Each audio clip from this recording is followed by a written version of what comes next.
What's good, fans? Thank you guys for tuning in to the Voice of the Fans podcast. This is your man, graduate of Syracuse University, Mr. Cleavon Steele. Put some respect on the name. Put some respect on the orange. This is your man, Cam. This is the 184 of the Voice of the Fans podcast. We get the show started just like this. Who am I speaking to right now? Cameron. My name Cameron. Cam Buford. Hey, it's Peter Rosenberg. I'm hanging on my man Cameron Buford right here. I'm a Dolphin fan. This is a big year for Tua to prove that he's a franchise quarterback. I'm more a fan of boxing. Boxing is my main sport. As a competitor, how much does that competitive spirit get in there and say, I want to fight this guy. I want to get some of this guy. Of course I want to fight all the guys. Of course that. But at the same time, like I keep telling you, it's a business. Talk about that loyalty for a moment. I'm staying there to try to make a change. Get back to the youth, get back to my community and show them that there is hope that you can make it out. Only thing is you just got to be dedicated. You got to keep your head down and stay on this course that you're heading towards. Think about it like this. The promoter pays the fighter. The fighter pays the manager. Okay. So the manager works for the fighter. The fighter works for the promoter. Okay. If you can see, you can believe. So you are lifting weights currently?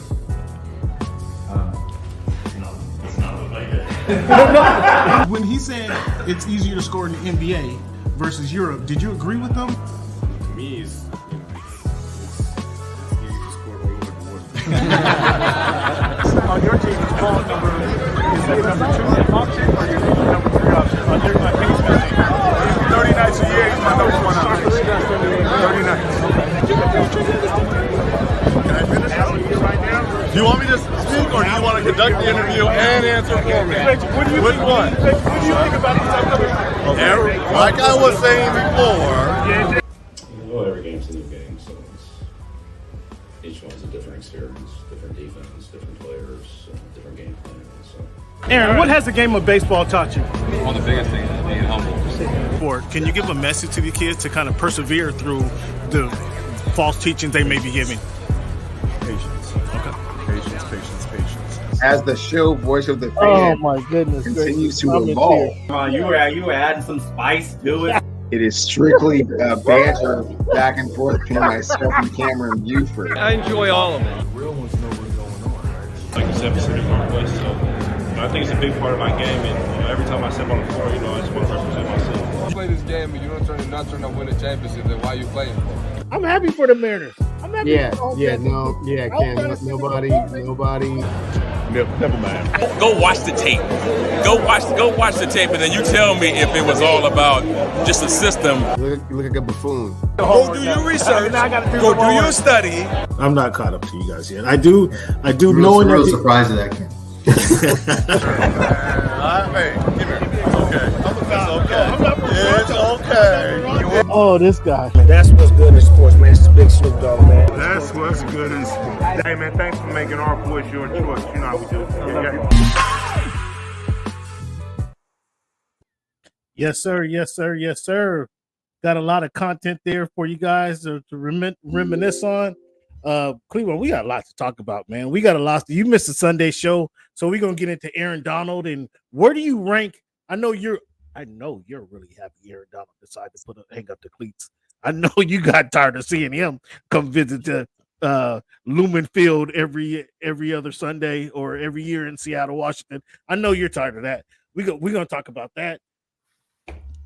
Kyrie with the one-handed adolescent floater. It wasn't the Magic Johnson baby junior skyhook. It wasn't Kareem's senior skyhook. It was an adolescent floater coming off the pin down with the left hand. Kyrie had so we're gonna talk about that shot. We're gonna talk about some of the game winners. What are your favorite, Cleavon? What are some of your favorite game winners of all time? We're gonna talk about that. We're gonna have to get into it, Cleavon. I know this may not be a popular opinion. I know this isn't a popular opinion, but Cleavon, Anthony Edwards. I mean, Anthony Edwards is a man right now. He's showing you. You said it when the season started. You wanted to see could he go to the next level, right? Well, he's shown in several instances that he's willing to go to the next level. He's willing to even go to an upper level. But I got one complaint about Anthony Edwards. We're going to get into that a little later. We're going to talk about some Team USA. We're going to talk about Team USA. I mean, we're ahead of the game, fans. If you guys didn't know, Voice of the Fans podcast, we thank you guys for joining us. Give yourself a round of applause. We are ahead of the game, folks. We stay ahead of the game. Cleveland told you 2 seasons ago that those Seattle Mariners, when they lost the last game of the season, he told you before the training camp started, he told you before the season even started that the Seattle Mariners was going to make it to the Major League Baseball playoffs. I laughed at him.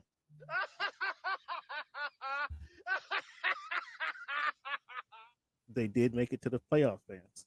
They did make it to the playoffs. But I'm still laughing at him right now. I told you guys, coming out of college, as a Miami Dolphin fan, Cleveland, I would trade my whole draft like Mike Ditka did for Ricky Williams, like he traded his whole draft for Ricky Williams. I told you guys I would trade my whole draft for Joe Burrow. Now, some way Joe Burrow's been up and down, been kind of injured. But what did he do? What did Joe Burrow do, Cleveland, that nobody's ever been able to do? Nobody's been able to beat Patrick Mahomes in the AFC Championship game, but Joe Burrow did that. Fans, we are ahead of the game. I tell you, we are ahead of the game. So we're going to talk about Team USA. We're going to talk about the candidates for Team USA today. You know, Cleveland, I don't know, some fans may not even know this is the Olympics is right upon us, and this is the Olympic season, and Team USA going to have to put together a basketball team. Now, are they going to be the favorites? We like to think they'd be the favorites, but are they going to be the favorites? We don't know. There's a lot of, I want to see USA versus the world as far as the All-Star game goes, but somebody tells me they're not going to do that because they're not so confident in USA winning that game, and that might be a bad look on the USA and the NBA and the whole nine. But the Olympics we play everybody. Now we got Joel Embiid somehow wants to be a part of Team USA. I don't know how that works out. No, I don't think he went to school in Philly. I don't think he went to high school in Kentucky, did he? But I don't. It's gained U.S. citizenship. He's a U.S. citizen. Okay, he's been here long enough. Is that what you're saying? You've been here long enough, kind of like common law marriage. I said that is what the rules are. He's gained U.S. citizenship. It worked for us, and Team USA ought to be happy they can go pluck Joel Embiid on the squad. Well, we're going to get into that whole conversation, fans. So I want to thank you guys again for tuning in. Boots, here you go.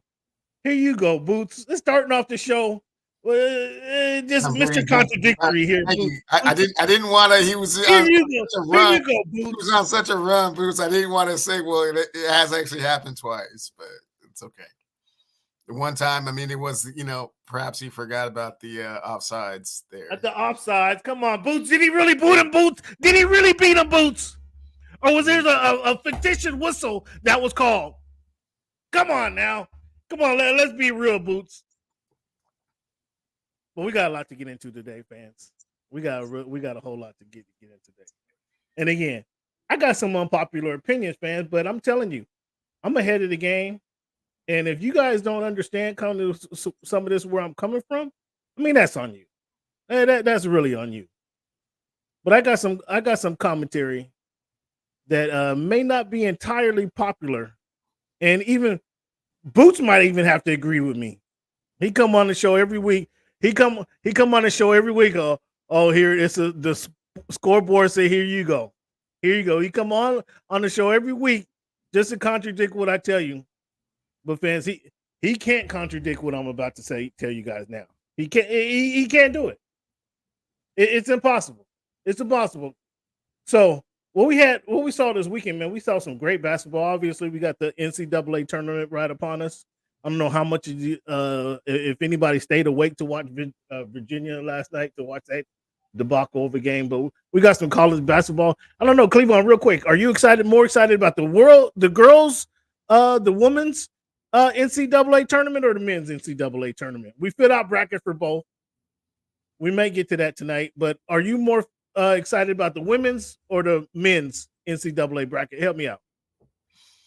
Not to be a chauvinist, but always a little bit more excited about the men's, but I feel I am more knowledgeable about the women's bracket, ironically, like what I truly predict is going to happen and what I think, should happen.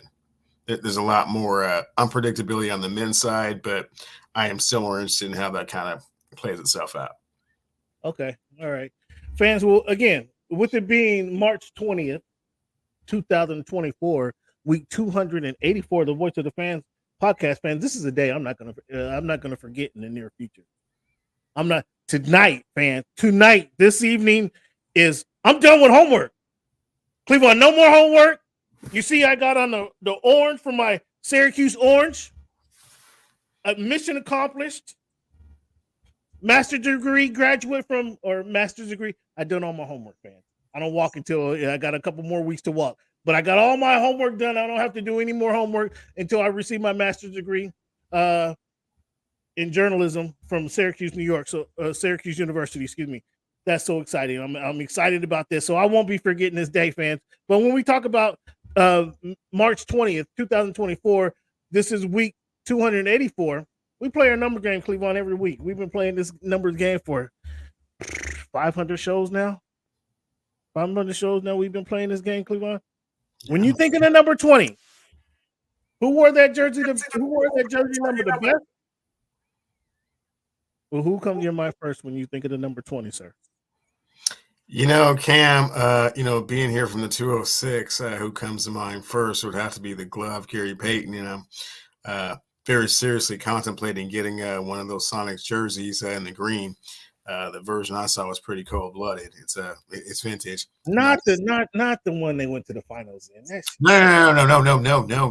This is a wow, like one that didn't even really exist. It's a throw. I'm not going to get into it until I get it. But GP is the first person that comes to mind. Who wore it the best is your guy probably Barry Sanders, and I'll leave it on there. I mean, I thought you might say Frank Robinson. I thought you might have went there. But that's a great pick. But I know how you are, and I know how much. How factual. You know how factual I am. Is that what you mean? How accurate I am? That's what you're saying? Because Barry. I mean, was there any question? Gary Payton. I mean, living on the East Coast, man. I stayed up. That's how committed I was. Living on the East Coast to watching those Sonics in the 90s. The game didn't start, Cleveland. The games don't start until 10:30. That's when the NBA came on TNT on Tuesdays and Thursday nights. The games did not start until 10:30 at night. So that tells you the 2.5 hours. That's 1:30 in the morning that they're going off. So that was commitment. I was dragging into work several nights or several mornings after watching some late West Coast basketball with. Another team, Run TMC, is another team I stayed up for. Spreewell on the Golden State Warriors. Oh, those were some cats worth staying up for. They were worth staying up for. But Gary Payton, come on, Barry Sanders, you had it right. Cleveland with the number 84. I'm gonna go first. First person to come to my mind when I think of the number 84 is Sterling Sharp, a former Green Bay Packers who had a career was cut short. And then I go Antonio Brown. Where do you go with 84 Cleveland? Wow, it's weird that you went to the Sharp brothers, but that's cool. I mean, showing Sterling Sharp was a bad boy, man. I know a lot of people don't remember him because he was pretty much before Brett Favre. He played with Brett Favre, but he played. People just if it didn't happen. If it didn't happen in before 2000, cats just don't remember. But there was a guy called Don Majkowski who played for the Green Bay Packers And it wasn't until he got hurt that allowed Brett Favre to get in the game. But him and Sterling had a connection, man. Him and Sterling was nice. Sterling, I think it was that season 90, I'm going to say 94, 95. Sterling had better numbers than Jerry Rice. I mean, Jerry Rice was kind of, on the backside of his career, but just Sterling was putting up numbers until, again, he had the neck injury. So when you think of the number 84, Cleveland, who wore that jersey the best, or who first come to your mind? Yeah, Cam, it's Randy Moss and Randy Moss. Randy Moss before Antonio Brown? Yeah, for sure. Man, I was going to let you slide with Joey Galloway. No, Moss. All right. I mean, he's a Hall of Famer, so can't be too much. Cleveland.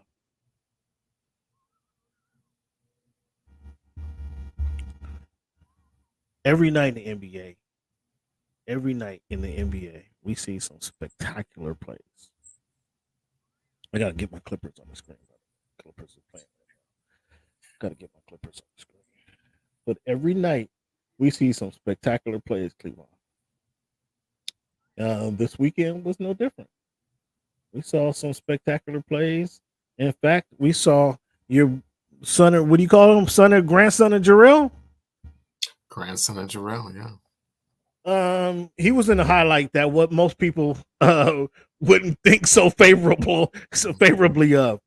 When Jalen Johnson, I've seen some versions and some perspectives of that one. Yeah, very disrespectful. Hey, let me tell you, every time, so the last couple of seasons being here in Alabama, Atlanta is the closest place to me. So I'd take a couple trips to Atlanta, go see the Hawks play. Before they got DeJounte Murray, this kid, Jalen Johnson, is a rookie. I think this is the second year he was a rookie last year. Every night he would make a play that just make you say, wow.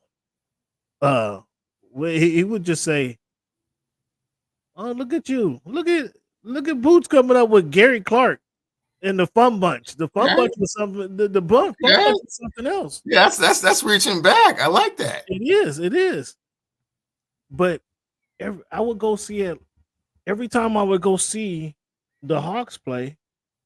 This guy, Jalen Johnson would jump out on the screen at me. It's like, wow. This kid, you just got to give him some more time, because you don't know what this kid is going to do. And so Atlanta, Quinn figured this out, and now he's getting regular, consistent run. And Austin Reeves saw something he didn't want to see on the other night when he on the first play of the game. He come down and something he didn't want to feel. Yeah, and just put something all up in his face, all up in his mug. I thought that was a spectacular dunk because he essentially jumped over the 6 foot. What is it, Austin Reeves? 6'4", 6'5"? He essentially jumped over him. It wasn't like like Vince over the in the Olympics where he just put his hand on the shoulder and went up and over. But it was essentially over him. He dunked over him. That was pretty impressive to me. And again, I'm the first part of this unpopular opinion. To me, that was a better dunk than what Anthony Edwards did to John Collins. Only because I'm not sure that was a dunk, Cleveland. I'm not sure what Anthony Edwards did to John Collins. That was a dunk. Doesn't one have to have grab the rim, hand touch the rim? Like, yeah, you can't just throw it in. You can't just throw the ball in. That Dwight Howard Superman dunk, what he did, the only reason there wasn't no backlash against that, because they're looking for that game, that dunk contest to be over. That dunk contest to be over. They're looking for it. Okay, let's end it. Let's end it on that. It was a good highlight. Him putting on a cape, but that wasn't a dunk either. Blake Griffin over Timothy Mozgov. I mean, Blake Griffin has some fantastic dunks in his day. And everybody's going to point to that Timothy Mozgov where he jumped up, literally just jumped straight up. Like, just jumped straight up over Timothy and threw it in. That's not a dunk, Cleveland. What's your thoughts on that? Was that a legal dunk in your opinion? Well, it You was know, legal. Obviously, it was you know, 2 points. Cam, I think your criteria is a little harsh because A, this isn't a dunk contest, and B, this is, you know, during live action in an actual game. And you've never seen anything that ferocious. And if you have, He had a dunk earlier this year that was better than that. man, He had a dunk earlier this season that was better than that. I literally dunked. I understand. I understand where you're coming from. Dunked on I somebody. understand where you're coming from. Grabbed the rim From and the, hung on the rim. I understand where you're coming from the you know, technical translation of what a dunk is. Maybe it didn't meet all of the criteria, but for goodness sakes, man, that was you know, that was a thing. That was a It was spectacle. ferocious. It was ferocious, and he kneed Collins in the head, and Collins went out the game with the concussion and all of that. Yeah. Yes, it was All ferocious. of that. Yeah, man. Yeah. Yes, And no one saw it coming, and he didn't know he could do it, and nobody else knew he could do it either. And he had a did better it. dunk I'm early so in the sorry. season. I'm so sorry he didn't grab enough rim for you. But yeah, Did he touch the rim? Boots, did he touch the rim? He Come on, Boots, he scored 2 points in a very incredible fashion. Where you at, SB? Did he touch the rim? Did he touch the rim? To take you know, credibility away from the, you know, the basket because he didn't grab as much rim as you might require. No. This was a dunk contest. It'd be like, oh, okay, that's, you know, guess you gotta, you know, dock him a few points for that. But no, this is in a real game, real live action. Yeah. So you're saying so somebody doesn't have to, as long as they get up there, so Wemby can just get up there and throw it in there like a hook shot, and that's a dunk to you, in your opinion. That's no, what I'm hearing from you. But what I'm saying, if he did that in an incredibly sensational fashion, it wouldn't take away from the bucket. You're trying to take away from the bucket like it doesn't count or something, or like no, I'm not. He should be penalized. You know, not a full 2 points for it or something. I don't understand. Yeah. We just can't get. He had a better dunk early in the year, and those of you fans who's listening to the sound of my voice can recall he had. I should have had it on cue so I can compare the two for you guys. He had a better dunk earlier this season. No, that you guys, come on, man. No, he didn't. So what I want you to do, Cleveland, while I see if I can cue up this dunk that he had earlier this season. What I want you to do, Cleveland, is if you can, Cleveland, if you can rank where that dunk, since you loved it so much,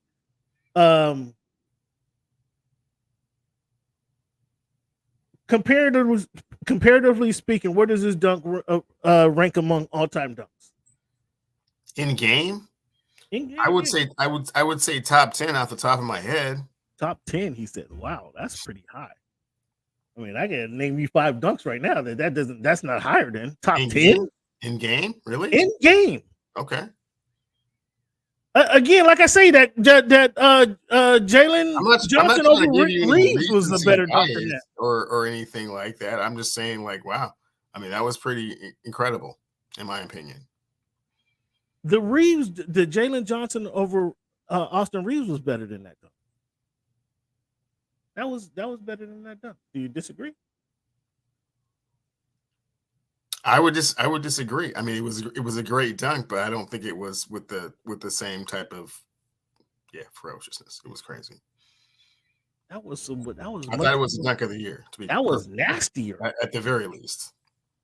Dunk of the year, he says.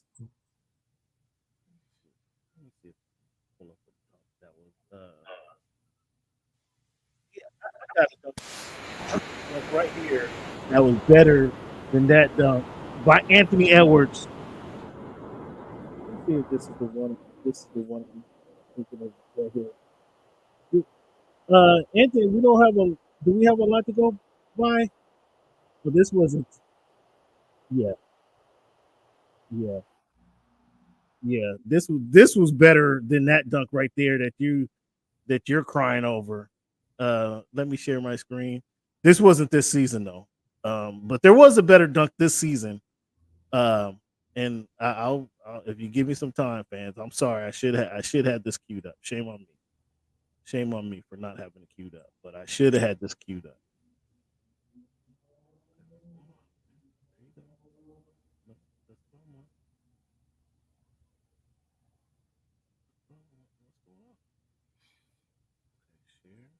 Can you see what I'm saying? Cannot see what you're saying. Okay. All right. There we go. Settle down. Settle down. Don't get all your panties in a bunch. Can you see it now? I can see it. Okay. Here we go.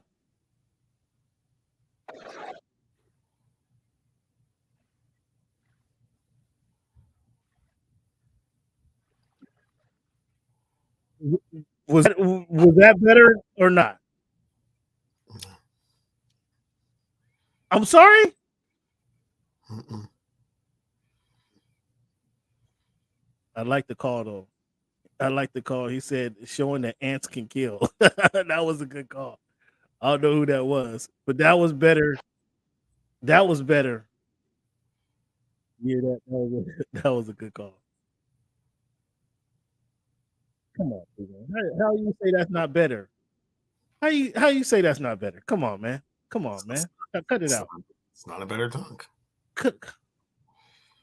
All right, I'm gonna keep working on this. Because I see you haven't shown the comparison just yet, which is fine. But I mean, it's good that you went back into the archives and found another ferocious dunk from Anthony Edwards, and he certainly grabbed more rim on that one for sure. That was he went up higher, went over the guy and brought it down on him. Man, it's not man. Come on, man. Come on. He gave a dude a concussion with this last one. I mean, that in and of itself, man. Okay, hold on. Give me another.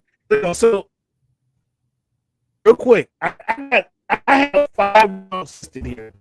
I want you to tell me. You said, is that what you said? What you said? Top 10 all time. Can you?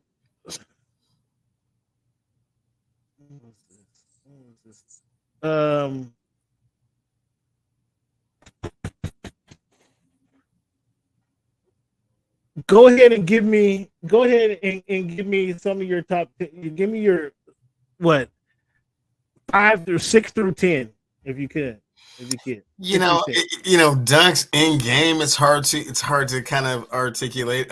Sean Kemp. You don't remember Dominique on the Dominique doing the 360 in the game. Amazing. Yeah.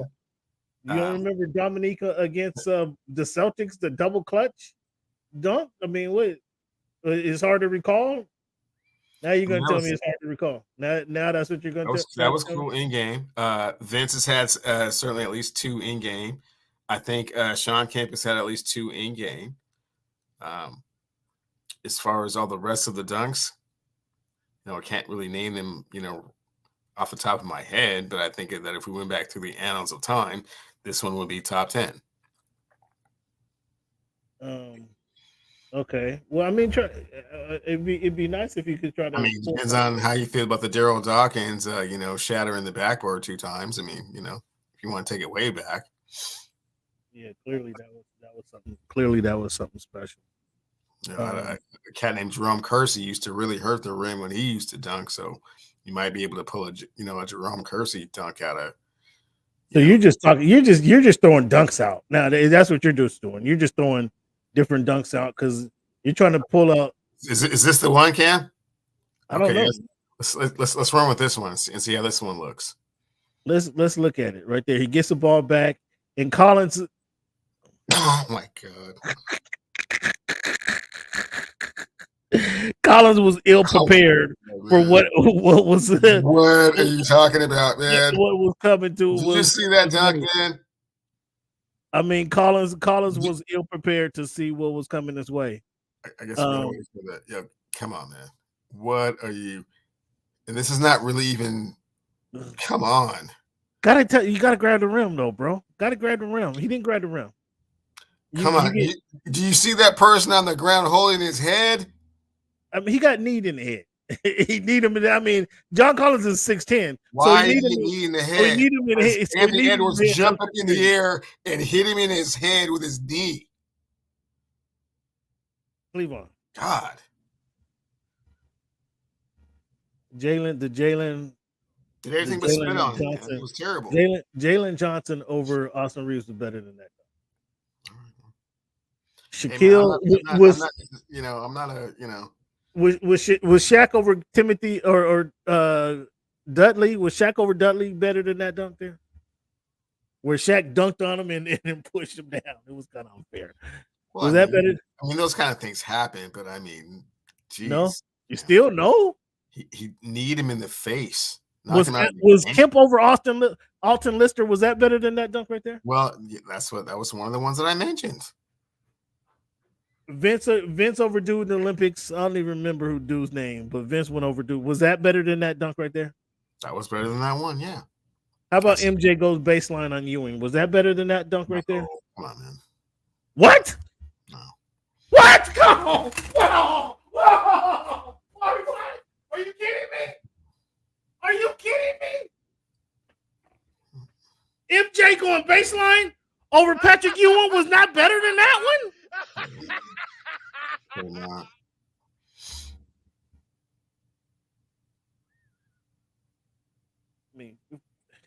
I mean, I know it's Jordan and all, but no, I don't really feel that as much as that dunk that I just saw.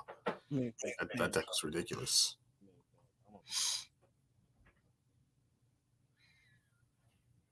I don't know. I mean, I might have to end the show. I might have to end the show. I might have to end the show. I mean, are you kidding me, Cleveland? Like, no. I might really have to end the show with that ridiculous assertion. You can't be serious. It was a cool in the game dunk, man. It was not as ferocious as that dunk. I'm sorry.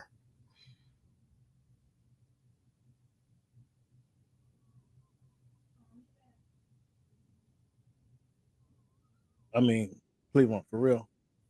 For real. Yeah, I mean, he went baseline and he went over like one player from like 2 feet away from the hoop, and just dunked over him. That's cool. Oh, that was it. That's all he did. Just one player, just happened to be one of the best shot blockers in the era. He just went over him. He got him that one time. He sure did. Fans, let's see it. Fans, this is what I have to continue. Okay. All right. So you see him stop right there, right? You see him stop. He stopped right now, and he's double teamed. He's double teamed. I might add you, but look what happens, fans. Oh! Look at what Starks is doing right there. And Starks, he's not there no more. Starks, he went the other way, and now what happens? Wallop! Whoa! Wallop! What are you talking about? You see, you and who you mad at? You and who you mad at? Who you mad at, Ewing? Ewing, that's your guy. Ewing, play some defense. Watch him lose Stark, though. Watch him lose Stark. Come back. So that was from like 2 feet away. Oh my goodness. Anthony Edwards' dunk was like from 10 feet away, and he put his knee in another man's face and gave him a concussion. Did you see concussion there? Oh my goodness gracious. That was one of the greatest shot blockers of the era. Okay, did you see concussion there? Again, that was one of the greatest shot blockers. You're not hearing what I'm saying. Who was the guy called Collins? Take off from 10 feet. Did you know John Collins' name before Sunday night? Did you know John Collins' name? Yeah, a great. No, you didn't. A decent play with the Atlanta Hawks back in the day. Because for that stupid trade to the Utah Jazz. That's why you know him. Okay, well, yeah. No, I mean that was a cool dunk. That was a good dunk. Yeah. That was nice, but because there was no concussion involved, Cleveland gonna say that didn't count. Or because KJ was 6'1", Cleveland gonna say that didn't count. My goodness, that was a great dunk as well. But no, not like the speed, the power, the ferociousness of the Ant-Man dunk. No. I mean, my next question, I was just gonna ask you, who are some of your best in-game dunkers? But if you can't even say that MJ over Patrick Ewing was one of the greatest dunks ever. I mean, Michael Jordan was a great in-game dunker. There's been some great in-game dunkers. Latrell Sprewell, great in-game dunker. I think probably Dominique Wilkins is the greatest in-game dunker I've ever seen. Okay, that's fair. That's fair. Yeah. That's fair. I have Dominique number 2 though. I have Dominique number 2. And you had Jordan 1? I don't have Jordan. I don't have, or MJ. So yeah, Sean Kemp 1. I have Jordan over at Sean Kemp. I have Kemp, Jordan, Vince Carter, Dominique. Vince Carter. Okay.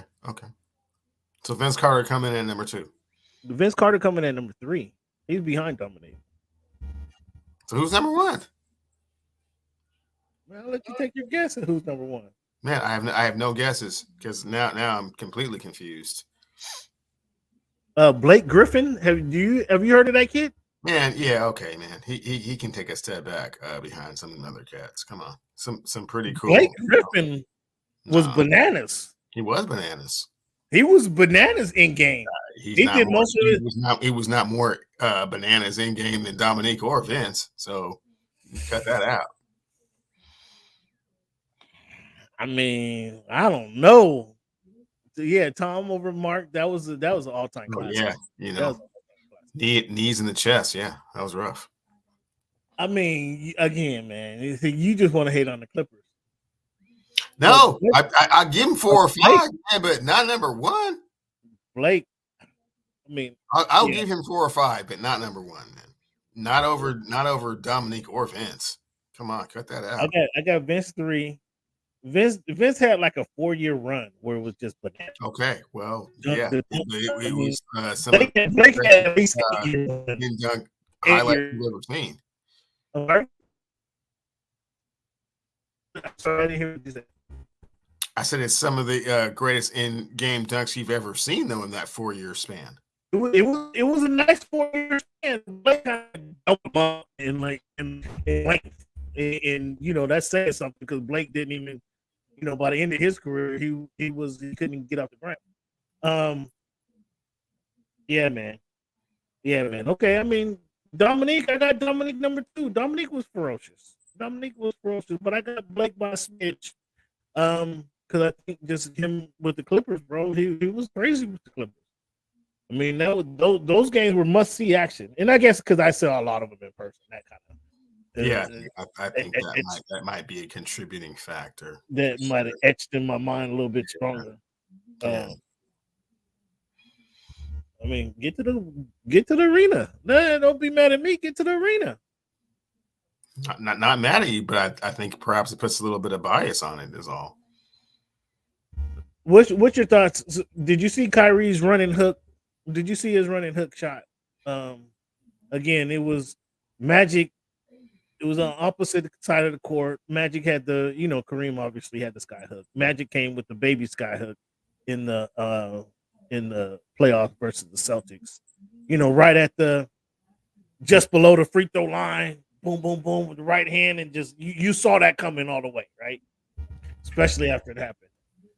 Kyrie though, with the running lefty adolescent, it wasn't even it was a running looper that he won the game with, or he beat the Denver Nuggets with the other night, Sunday. That was a pretty impressive game-winning shot. That was a pretty impressive game-winning shot by Kyrie. Only his 3rd game-winning shot. That was kind of surprising. You think Kyrie had more? Obviously, the one where he shot down the Warriors was the one that sticks in everybody's mind. But Cleveland, I want to ask you, what are some of the game-winning shots that stick in your mind that you recall the most? I think the one that I recall the most is probably Robert Horry against the Sacramento Kings. That was huge. Fluky. Oh my goodness, that was so fluky. That was just Big Shot Bob doing what Big Shot Bob does. So I don't know how flukish that was. That was very fluky. He gets to tap out the ball.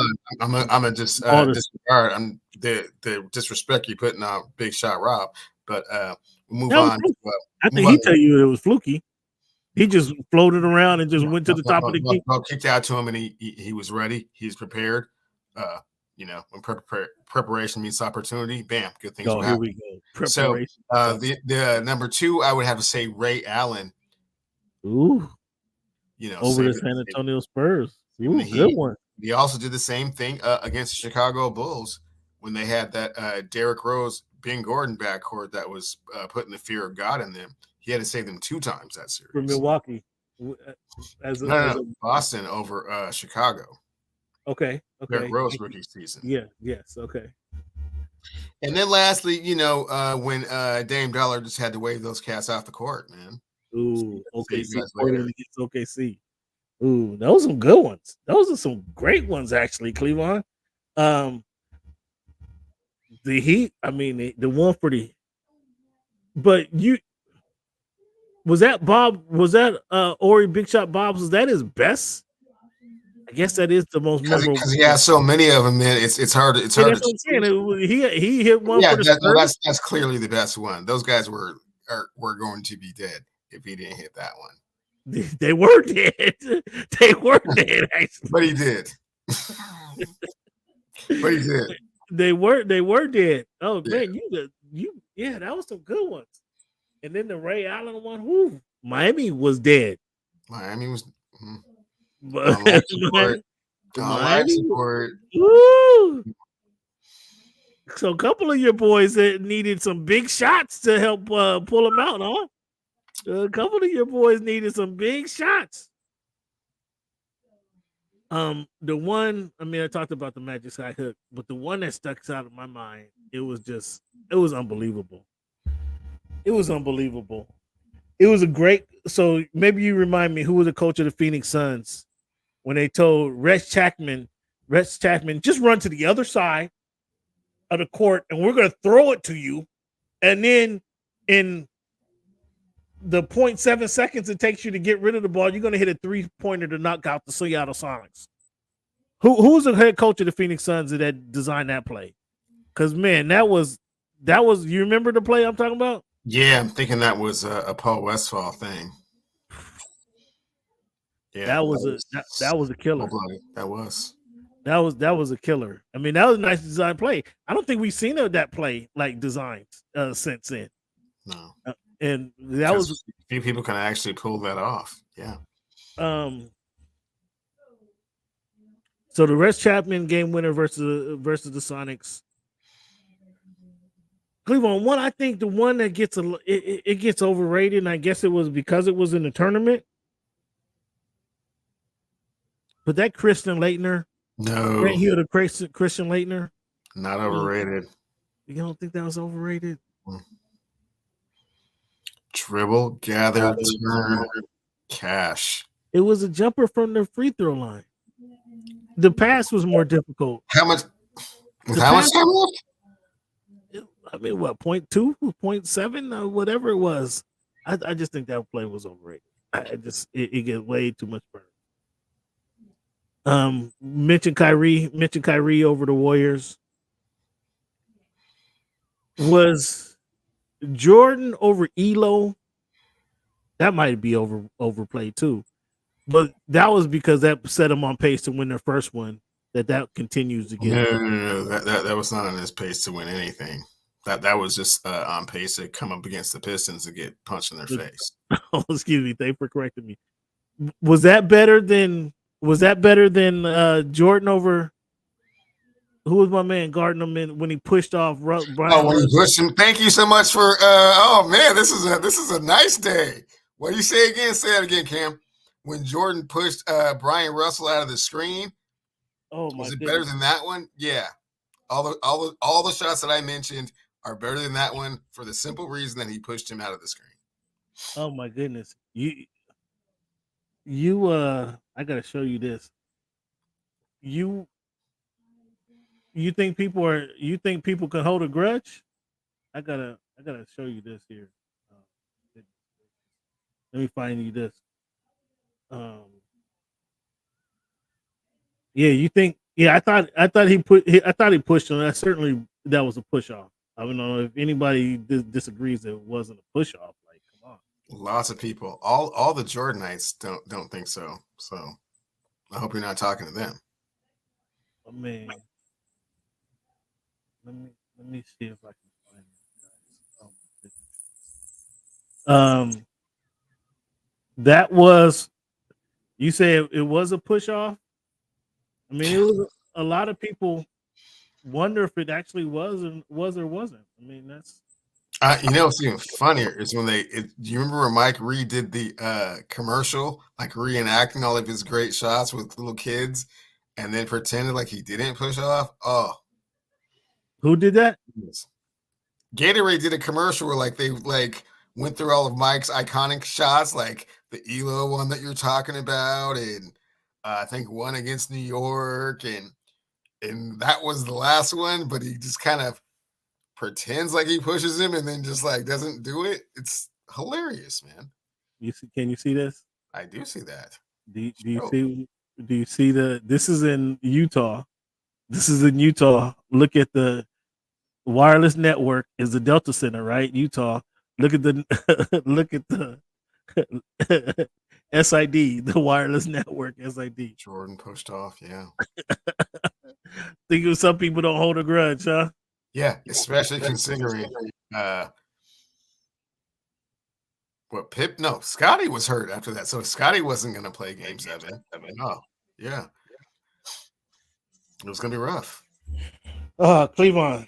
Did we talk about this last week? Can defensive player of the year be on a team that wins less than 20 games? Not sure if we talked about that. But if they win less than 20 games in this season, can anybody on that team win defensive player of the year award? Oh, for sure.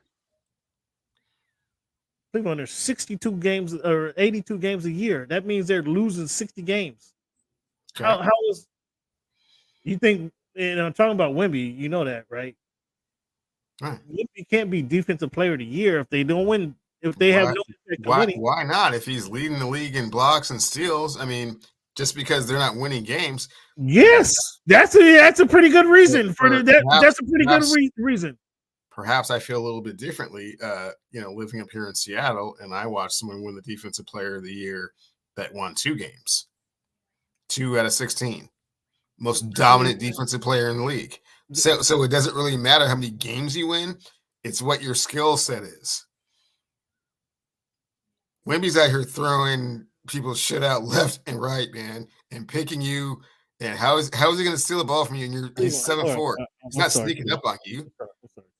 Here you go. You always blame me. Oh, that's a different sport. Now you're trying to compare sports. You're trying to compare one man on 11 man. One man on 11. But here's where the comparison is valid. You don't have to be on a winning team for your defensive ability to be the best in the league. That was the point I was trying. So you don't have to impact winning, is what you're telling me. No, you don't. In your book, you don't have to impact winning at all. In football, there's obviously offense, defense, and special teams. So your man, you can have 4 sacks, right? Get 2 turnovers, force 2 turnovers, and even score a touchdown. But if your offense does nothing and your special teams gives up 2 returns, you're going to lose that game, regardless of what you did on the court. On defense, in the NBA, when there's less people, when there's less people in the NBA, and Cleveland, you like to say this all the time. One man in the NBA can make a difference, right? One man can make much more of a difference in the NBA than on the NFL, correct? And so this one man,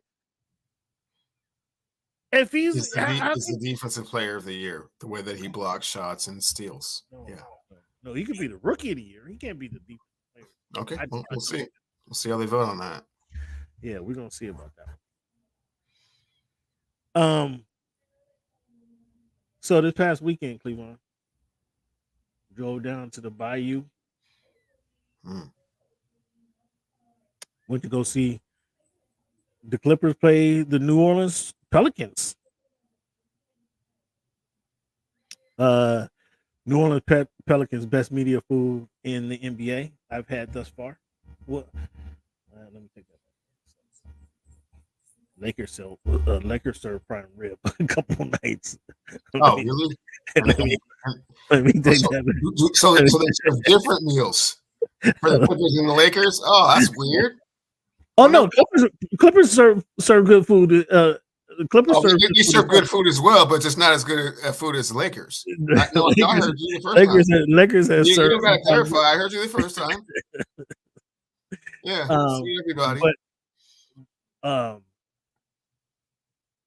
that shrimp etouffee over the weekend in New Orleans. Didn't want to leave, did you? I wanted that all of a sudden, huh? I wanted to go back. I wanted to go back for seconds, but you know what happens when we get seconds, right? You get tired and sleepy. You know what happens when we get a tired full belly? The itis kicks in, and all of a sudden your focus is not on the game like it should be. Man, I tell you. But they skyrocketed, and Smoothie King Arena skyrocketed to the top of the list of media food. I tell you that. Cleveland, Point Zion. Mm-hmm. Point Zion. I know you don't want to hear about Point Zion. I know you don't want to hear about him. Finished the game with 31 points. I think it was 8 assists, like 6 rebounds. 16 points in the third quarter coming out of the timeout. Kawhi didn't want none. PG didn't want none. Terrence Mann didn't want none. Point Zion, man. Point Zion was something else to watch. And with the ball, and I kept wondering, I was like, okay. Like where's CJ? Where's the young guy Murray? Where's Herb Jones? Mm-hmm. No, your favorite. I don't know. Did you see the block he had on Paul George though? Paul George standing at the 3-point line. You saw it? Standing at the 3-point line by himself. Herb rushed out there and got the block, got the rebound, and went down and dunked it. That was pretty impressive. But Point Zion, man, was good call by Willie Green. Just give the ball to Point. And keep Zion's head in the game. That's the way you keep him. That's the way you keep his head in the game. That's the way you keep him active. Let him dish it out. I like to see a little bit more of him getting Brandon Ingram involved. But Point Zion again, he had 16 in the third quarter. Like it was a 3-point game coming out of the halftime, and Point Zion pushed the lead up to I think it was 8 points. Going back and forth. It was pretty impressive. It was pretty impressive. The Clippers the New Orleans Pelicans is number 5 right now. Clippers are number 4. I think there's a 2-game difference there. So it's like the Clippers they're not gonna get to the number 3 spot. Pelicans aren't gonna fall to the 6th spot. That looks like that's gonna be the matchup. And dare I say, early years of Clippers, they have to design because they had a for him. He was athletic. The only argument you have on Point Zion or Zion Williamson period is he's not aggressive at the rim. And on defense, he didn't get enough rebounds, and so defensively, he's not that aggressive. However, by him controlling the ball and he keeping everybody involved, Cleveland, I mean, there's the world is his oyster. It was looking like he was back at Duke, fresh, running the floor. I don't know. Did you see that? Did you see any highlight from that game? I know you saw the score. I know you were like giggling to yourself, but did you see any of that? I didn't see too much of that, but I have been quietly paying attention. Zion is I don't want to say been a model citizen, but has not been a distraction as I thought he was going to be, and all of the off the court issues that he was dealing with have not manifested themselves to this point. They're rocking and rolling, and then we'll see what's up. Can they get to the second round? It's gonna. I mean, because it would be getting through your Clippers if they did so, right? Which means the Clippers. And I'm saying right now, the Clippers don't want to see him. The Los Angeles Clippers lost in the first round with Harden and Westbrook and They were with the Kawhi Clippers and Paul George. So the Clippers were without. They played 2 games that week. They played Thursday night in Chicago. They beat Chicago. Bones Highland had 30 points, I think. The next night, Bones had maybe 6 points. I don't remember exactly what it was, but he didn't show up like he did in Chicago the night before. Harden did not play in that game. And then they turn around and lose to Houston. Did you see the video I sent you? So I asked Ty Lue, did you see the video I sent you? I did not. I asked Ty Lue about the competitive integrity of the Clippers. Really, I was getting at how they've been so inconsistent since the All-Star break. He responded, he's like, I asked him, I said, tell me about the competitive integrity of the Clippers. Is that on the coach? Is that on the coach's responsibility, or is that on the players? Like, who is that on? Is that on the coach's shoulder? Or is that on the players? Like, what do you mean? Is that on the coach's shoulders? I'm competitive. The guys know what they need to do. Man, you saying it like I'm not competitive. Kind of riled up right there in the pregame press conference. It was hysterical. You got to check it out. Then they turn around and lose the game. I couldn't follow up with coach. Tell me more about your competitive integrity. That would have just been a shitty move, right? If I did that, I couldn't do that. Nonetheless, I think the point was made.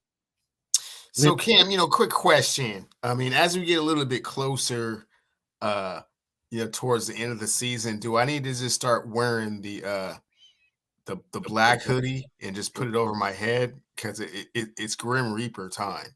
It's time to get to real honesty about what's going on in the league. You know what I'm saying? I mean, are your Lakers going to make the play? Are you making an analogy? I don't want to have to be the Cat Williams on the Shannon Sharp show. Oh, I don't want to have to do that, but I will. I mean, are your Lakers going to make the play in? What are they going to do? I mean, is that what you're going to do? Well, they're already locked into the play-in. I mean, you sure? You sure about that? Yeah, they're not going to fall less than 10. Yeah. I mean, is that and you're good with that? We just battle our way out from 10. Well, I mean, the first game will be against Golden State. That's a battle royale. No doubt about it. And then the next game will be against the Mavericks or who? We'll see. Oh, you sound like you're confident. You sound like you're right where you want to be. Not at all. It depends on the health of the colors you want to put on, big guy. You better put on the colors. Anthony Davis, who is proven to be very fragile over his career. I believe over the years we've called him Mr. Glass on numerous occasions. We're not sure if Gabe Vincent and Vanderbilt are coming back, so no depth there. I've been saying grandson of Jarrell, a little bit too much pressure on him.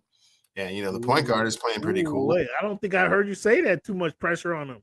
Oh, I've been saying that since the beginning of the season. Ooh. He played all that summertime basketball. He got tired. Ooh. He's just now kind of sort of getting his legs back. I mean, here is we're going in April, and you're talking about being tired from what happened in I August? said when the season started, he was tired from all the summertime basketball he was playing, and he was. Wow. But that was not the question. The question was, just for when I answer these questions, should I be wearing the black hoodie as the Grim Reaper? Is it time to do that? I mean, I can get into character. You might need to get into characters. I'm still trying to figure out what your Lakers going to do. As I am putting together the manifesto for how you win a championship as we speak, almost complete. Mm-hmm. Again, make sure that team in purple and gold is okay. But back to my other point, that 4 or 5 is going to determine a lot of things. Okay, it is. It's going to be tough. It's actually going to be real tough. A lot of things. It's going to be either that Zion thing doesn't work, or those Clippers are cursed. Which one is it? I mean, that's a mouthful in both. In both, I tell you what, though, in watching, I saw Point Zion in person. If it turns out that they're the 4 and 5 and they match up, man, I have no choice but to be back there in New Orleans and to see this. I don't know if it's gonna can't say it's gonna be a SmackDown, but to see how this thing battle figures itself out, it's gonna be very interesting. But yeah, Point Zion means business, and we're gonna see how. And you'll be on the side because he has a chance to beat the Clippers.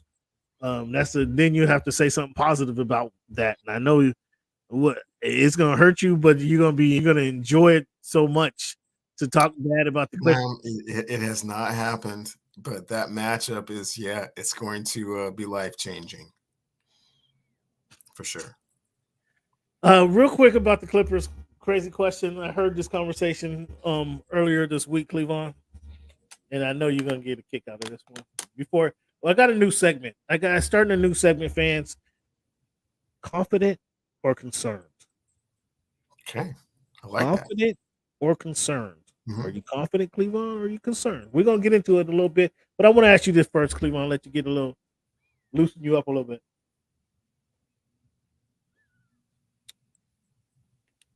Clippers and Balmer, my guy Balmer, open a new stadium. Hey, going back to their opening though, I asked Reggie. I told that Reggie Miller clip was a few years ago, and when I asked him, when he says, do you want to ask the question and then answer the question too? I asked him about, did you hear the question though? Did you hear what I asked him about? No.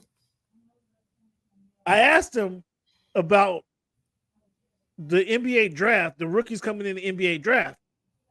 And at that time, it was a lot of comparisons for Trae Young to Steph Curry. And then the first name he mentioned was Trae Young. And I'm like, Reggie, you don't believe that. And then he's like, well, do you want to ask a question and answer the question? How do you want to conduct this interview? So that was funny. I just had to bring that up. I meant to bring that up earlier. But I've not been a Trae Young fan since prior to the draft.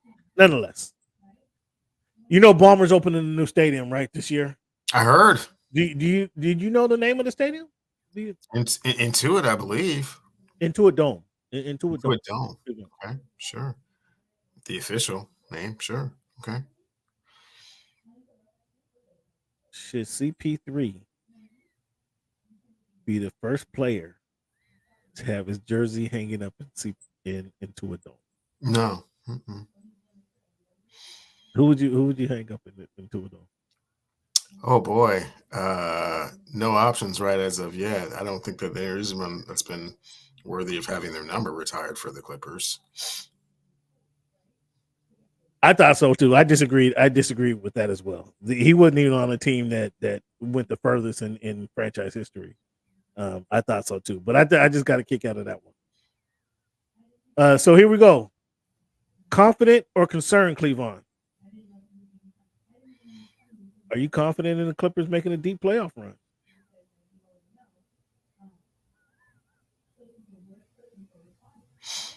Second round, depending on who the number one seed is.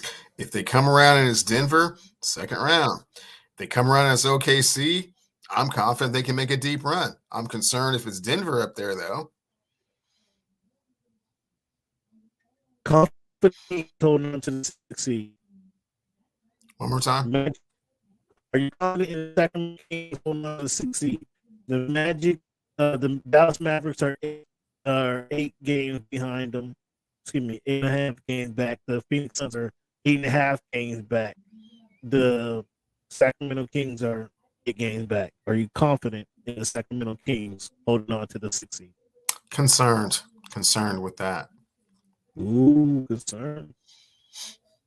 Are you confident in the 76ers holding on to the 6th seed? They're 16.5 games back. The Pacers are 16.5 games back. The Heat are 17 games back. Concerned.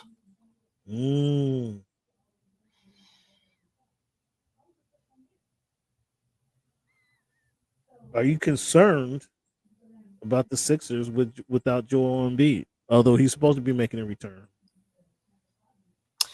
Incredibly concerned without Joel Embiid. Yeah.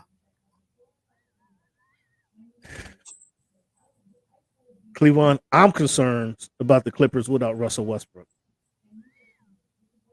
We've talked ad nauseum about the leadership issues with the Clippers, right? You and I have bantered about this for a couple of years.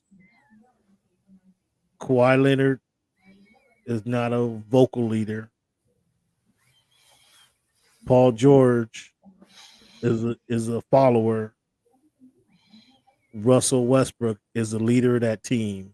And without his energy, enthusiasm, and leadership, they have been 500, I think, here recently. I'm concerned. Are you concerned about the Clippers without Russell Westbrook? I'm not close enough to the situation to say for sure what type of influence he has on the locker room like that, but I will take your word for it. Certainly the other players that you just aforementioned, none of those are leaders, and there are not a lot of veterans to kind of step up and kind of take that mantle. And the PJ Tucker thing was a horrible experiment. They haven't really had anyone else to kind of replace that Morris type of influence on the team. So yeah, I mean, I guess from that perspective, it could be a concern. Is he supposed to come back this year? Is he done for the year? No, he only broke his hand, so he'll be back. Okay, I mean, he'll be back. They're up right now, 10 points on the Blazers. Okay, well, so he'll be ready for the Judgment Day series, because that's what we're about to start calling it, Judgment Day. Yeah, the Clippers right now, they're again last 10 games, they're 5-5. Leading the Pacific Division. Yeah, it's kind of a bad it's been a bad run without Russell Westbrook. So we're gonna see how that plays out. We're gonna see how that plays out here pretty soon.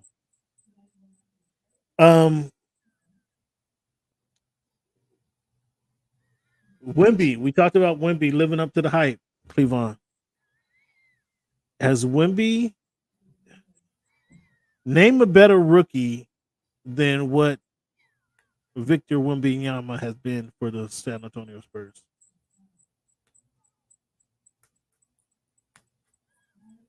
Tim Duncan. Plus Tim Duncan, I think it was like plus 20 games. That's kind of unfair though. Tim Duncan, I mean, it was kind of unfair because they lost David Robinson for half the season. That allowed them to get the number one pick, right?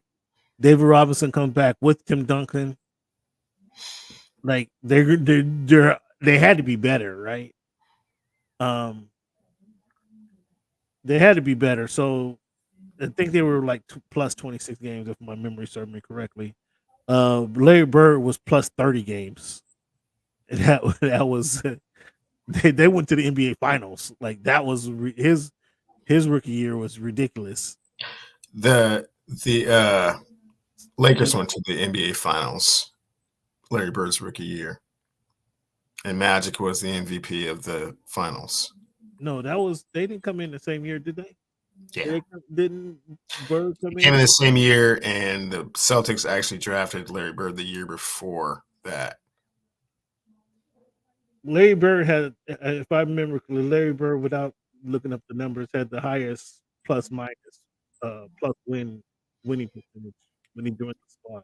I thought they made it to the finals his rookie year. They didn't win it. They didn't win it, but I thought they made it. Yeah, the Lakers played the Sixers in the finals that year. Also, they made it to the conference finals, got beat by the Sixers.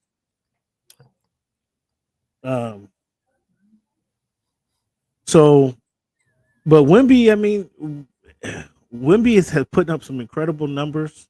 He's rounded into shape. We're seeing like the potential of what he can be here in the last months of the season. Is he hovering around that best rookie ever? I mean, defensively, he's putting up some numbers, man. That's remarkable. The 25, 5, 5, 5, 5, and 5. Like nobody's been doing this. I mean, some of his That's Kareem sounds like. Yeah, but he's putting up some big numbers. I'm glad that he was able to finally kind of figure things out a little bit.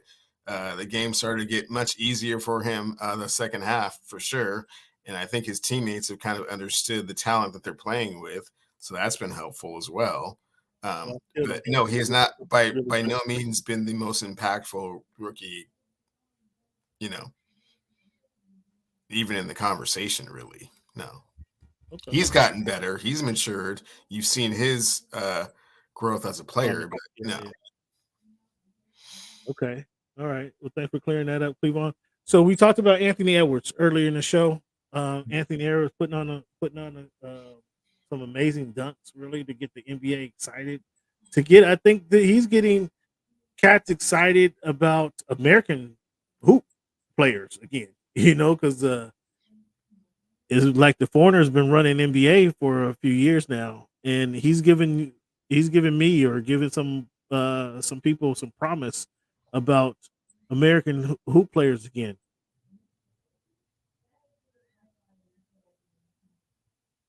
Has Anthony Edwards earned the spot on Team USA, Cleveland? Absolutely,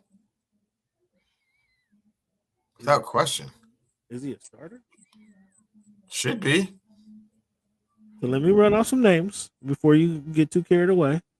Okay. Stephen Curry going to play in his first Olympics. Crazy to think that he hasn't played in the Olympics, right? That would be up to him. I don't know. Has he committed to Team USA? I don't know what the commitment list looks like. I mean, if he hasn't played in one, I would expect him to play in one. Kevin Durant. Do you expect Kevin Durant to play in the Olympics? Like these players have to accept the invitation, but yeah, you would extend the invitation to Steph Curry, right? You'd extend one to Kevin Durant, wouldn't you? Well, sure. I mean, it's up to them to accept it or not. Exactly. Yeah. So, yeah, presuming they accept the invitation. Okay. Would you expect LeBron to accept the invitation? Sure. Not many of these left. Yeah. It might be the last one. He wants all the limelight he can get, of course. Do you go Anthony Davis or Joel Embiid? Joel Embiid. But Anthony Davis would have to get an invite. LeBron would make sure that his running mate gets an invite. Well, perhaps. I mean, certainly that's a possibility, and not out of the possibility. Okay, so that leaves us. So you have a point guard in Steph Curry. You have KD. You have LeBron, a power forward. You have Anthony Davis or Joel Embiid. Either one can play center. So that leaves your shooting guard position open. Would you extend? And you'd extend the offer to both of these players, but then somebody's gonna. I mean, they both can't start. So we just list you 4 players, AD or Embiid. Either way, either direction you want to go. So you got Curry, KD, LeBron, AD or Embiid. Either one of them, either direction you want to go. And you have Jason Tatum or Anthony Edwards. Who do you start? Who do you extend the offer to both of them? Obviously, presuming they accept the invitation. Who would you start? Start Ant-Man. You start Ant-Man over Jason Tatum, who's been in the league a year or two longer, who's been to 4 or 5 Eastern Conference championships, finals, and an NBA finals as well. Yeah. You start Anthony Edwards over Jason Tatum? Well, I mean, on paper, obviously, there's scrimmages and practices. It's up to the coach to determine who ultimately gets that nod, but that's how you start it. Woo! Okay, so we have KD, Curry, LeBron, AD and B. That's 5. Tatum, Edwards. That's 6, 7. Out of a 12 to 13-man roster, we got Jalen Brunson. Jalen Brunson gets an invite, right? You're not so sure. You're not so sure about Jalen Brunson, huh? Well, you need a point guard though. You need somebody to back up Curry. So you need a point guard. You go Tyrese Halliburton or Jalen Brunson. Neither one of those guys tickle Cleveland. Do you go Jaylen Brown? He's not going to be a point guard, but do you go Jaylen Brown? He can be on the squad, but wow. Not running the point. No, he's not going to run on the point, but he'd have to be on the squad. Bam Adebayo. Did Bam Adebayo get an invite to Cleveland's Team USA squad? My goodness. I mean, it starts out with 24 and they whittle it down to 12, so he's certainly one of the 24 for sure. Miles Bridges. Does Miles Bridges get an invite to? Come on, keep pushing, man. Come on now. What are you talking about? Does Paolo Banchero get an invite? Paulo gets an invite. Paulo gets an invite. Wow. Now where he ends up in all of this, well, that is probably the most interesting question I have about Team USA. Does Boston Celtics Derek White get an invite to Cleveland's? Cut that out, man. Stop with all that. Okay, so you done crossed off Jalen Brunson. You crossed off Tyrese Halliburton. I didn't cross those guys off. Those guys are getting the 24. The Miles Bridges, come on, man. Cut that out. Miles Bridges, Derek White? Man, and please, in the Derek White, man, no. So sorry. Derek White is he's That's been cool. an NBA. I'm sorry, you guys want to be on your list as we were talking? Yeah, man. Does Kawhi Leonard get an invite to Cleveland's? Of course. Oh, Kawhi Leonard gets an invite. Of course. Okay, so who's your point guard? If you don't want if Jalen Brunson and Tyrese Halliburton get to try out for the squad, who's your point guard? Might have to go get De'Aaron over there in Sacktown. Whoa! What? Fans it just got cold somewhere in America right now. There was a wind gust that just flew through Sacramento right now because Cleveland invited De'Aaron Fox to his Team USA squad. Welcome. Woo! That blew me away, fans. Okay. I'm a little speechless. Who else would you invite to your Team USA squad, Cleveland? At the point guard position or just all around? No, just in general. If you put De'Aaron Fox on the squad with Steph Curry, we got Jason Tatum or Anthony Edwards at the 2 guard. You got Kevin Durant, LeBron James alternating power forward, shooting guard, or small forward. Anthony Edwards, excuse me. You got AD or Embiid playing your big man. This is Team USA. Who else gets an invite? Like to see Booker and Lillard in camp, if that's okay with you. Like to see Kyrie in camp if he's so inclined to be mentally engaged. You went Booker and Lillard? Yeah. We need some shooting, right? I guess. Booker? Just Edwards? I mean, you want Edwards starting. You got Tatum coming off the bench. Where's Booker playing? Well, I mean, you have to fill in the roster somehow. I mean, let's get out there and see what happens. Where's Dame filling in? If you got competition, it's competition Thursday, man. We'll have to see what happens out there. Ooh. Okay, and so you're good with AD, Embiid, Paulo Banchero. You don't. Bam Adebayo gets an invite to he can try out. Mm-hmm. Is there another big man, or who's your other post player? We don't know what Karl Anthony Towns' health looks like. We haven't really talked about your guy in New Orleans, the best pregame food he ever ate. So we haven't really talked about Zion. I mean, there are some other players out there. Let's just You're going to invite Zion to Team USA?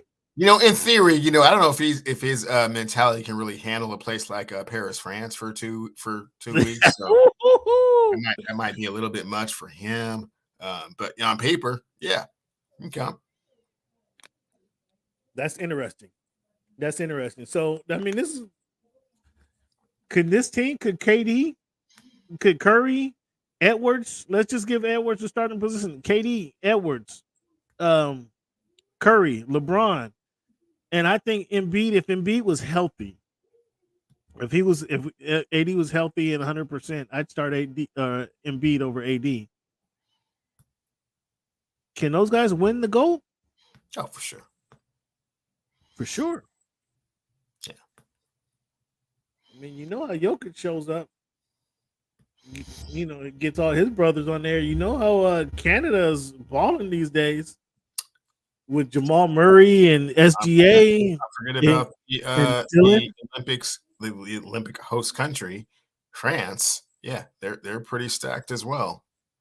So I didn't say it would be easy, but certainly that team can win. Yeah. I'm looking forward to seeing these guys get down. Obviously, we're months away, fans. But we're ahead of the game, fans. We talk about the Team USA and what they can possibly do. Real quickly, we did make our picks last week. This week we got obviously that got the tournament starting up tomorrow, so we went ahead and filled out a couple brackets. We'll take a look at the brackets next week. But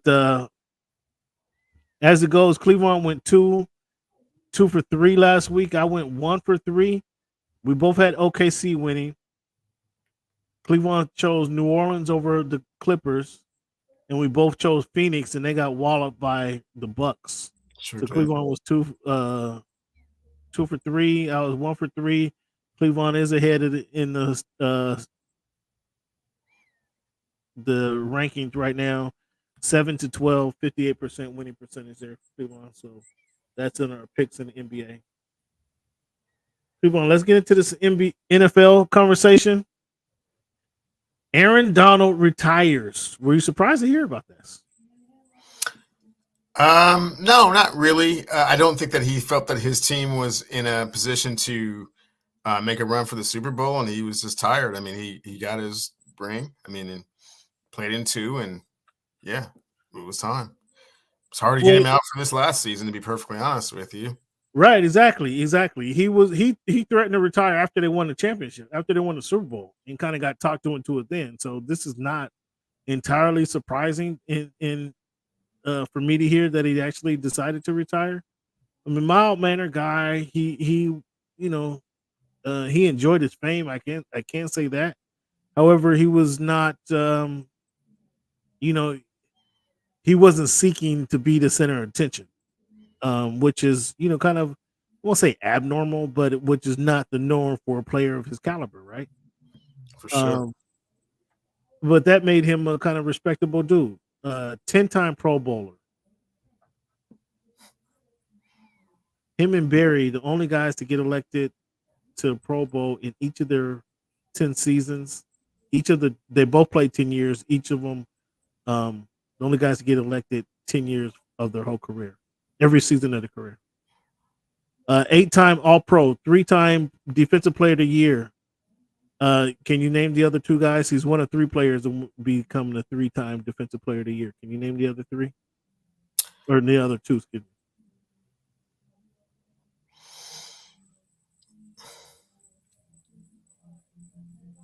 Three-time Lawrence Taylor. Yeah, don't think too hard now. Lawrence Taylor, Ray Lewis. No. Lawrence Taylor, Reggie White. No. JJ Watt. Oh. Okay. JJ Watt. Guess the rankings got kind of tough there when JJ Watt won 3 of them. Like, come on. 111 sacks. That was 28th all time. 176 tackles for loss, Cleveland. 3rd all time. I think that's a more indicative stat of who he was as a tackle for loss. Playing on the other side of the line of scrimmage and causing havoc. Obviously a Super Bowl champion.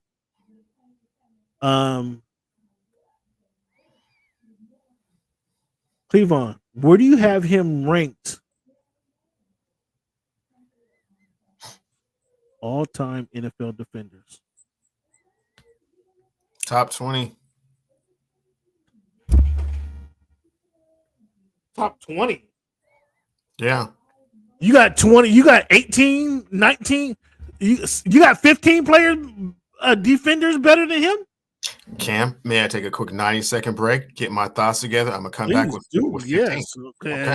The fans need some clarity. I'll be right back. The fans need some clarity.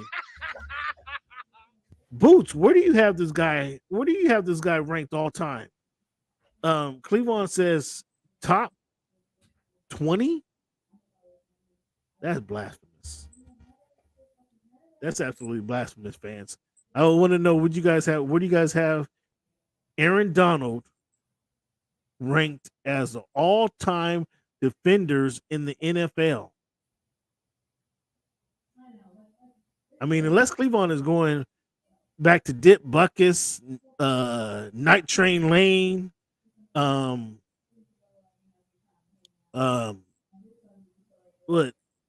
Donnie Shell, Jack Lambert. I mean, unless he's going top 15, give me 5 players, Boots. Give me 5 players better. Give me 5. And again, it's not that difficult. It's not that difficult. Again, we're talking about one of 3 players to win Defensive Player of the Year 3 times. 3 times. One only 3. Now JJ Watt's a little fluff there, I have to admit, but we're talking about one of 3 players to win that award. 8-time Pro Bowler. Okay, we're talking about 3rd all time in tackles for loss. 3rd all time. Like that's a factor. Okay, I'm focused. Mean Joe, right? Okay, Mean Joe, Reggie, Bruce. Okay, Boots is helping you out, Cleveland, because you said top 15, which is blasphemous. You said top 15, so Boots just gave you some players right there. And Boots is right here with me. Those are all players on all-time great defenses, right? All-time great defenses. Okay, so that's 1, 2, 3, 4, 5. That's 5 guys that he named. Are we giving? You said top 15. I'm holding you to top 15. So you gotta add 10 players before you get to Aaron Donald, Cleveland. Okay. Are we giving? See, this is what you see. Boots is going back. Are we giving Butkus? Are we giving Butkus his spot? I mean, so this is 10 players. Bob Lilly, stop it. Reggie, come on. Randy White. Dion, I don't know the answer. That's a tough one. Where's you don't have Rob Wilson on your list?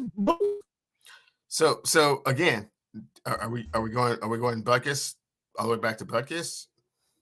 You said 15. I want to hear 15 players. I want to hear you try to sell me on 15 players better than Aaron Donald. Defensive, okay. Defensive player, because I don't have 15. Okay. I'll tell you that now. I don't have 15. Well, we have the two defensive linemen from Miami. One was named Cortez Kennedy. One was named Warren Sapp. Do you agree with either one of those? No. Better than Aaron Donald, who played for the Los Angeles Rams, St. Louis Rams. Okay. You heard a guy named Ronnie Lott? Okay, Ronnie Lott. Okay. Oh, you acquiesce to that one? Okay. He said prime time already, right? You know what I feel. Rod Woodson is before prime time. So okay, so then I guess we have to throw Rod Woodson in there then. Okay. We're chopping it down, Cam. We're getting close. Okay. We're getting closer.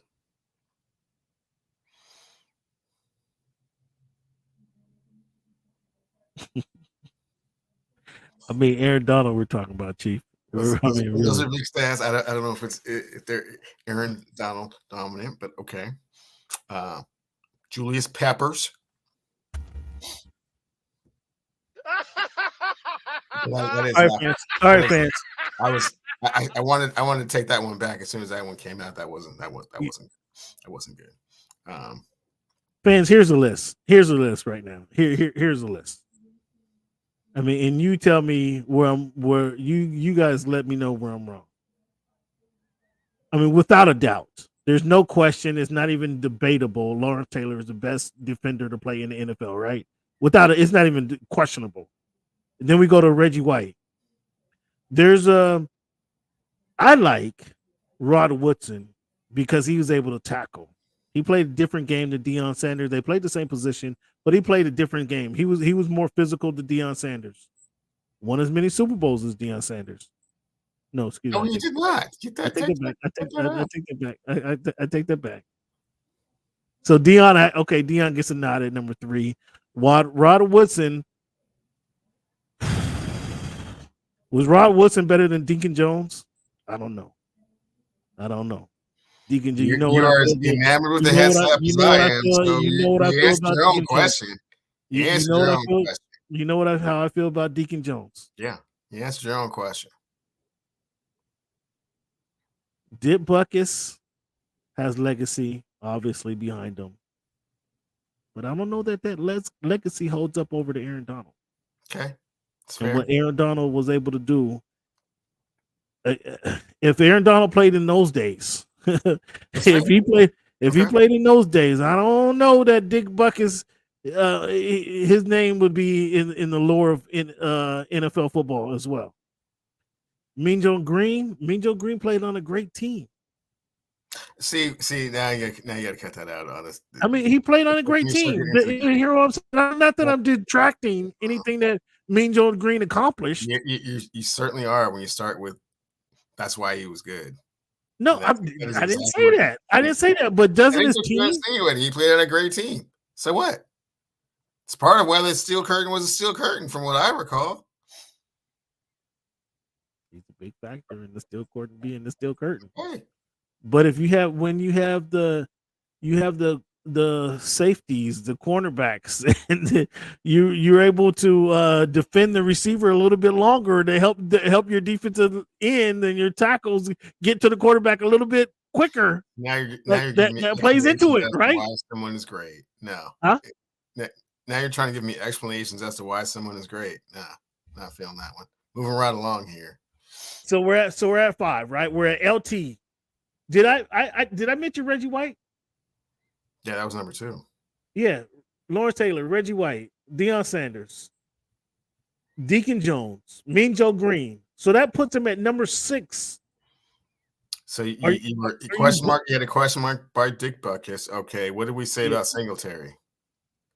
He was better. Okay, what did we say about Bruce Smith?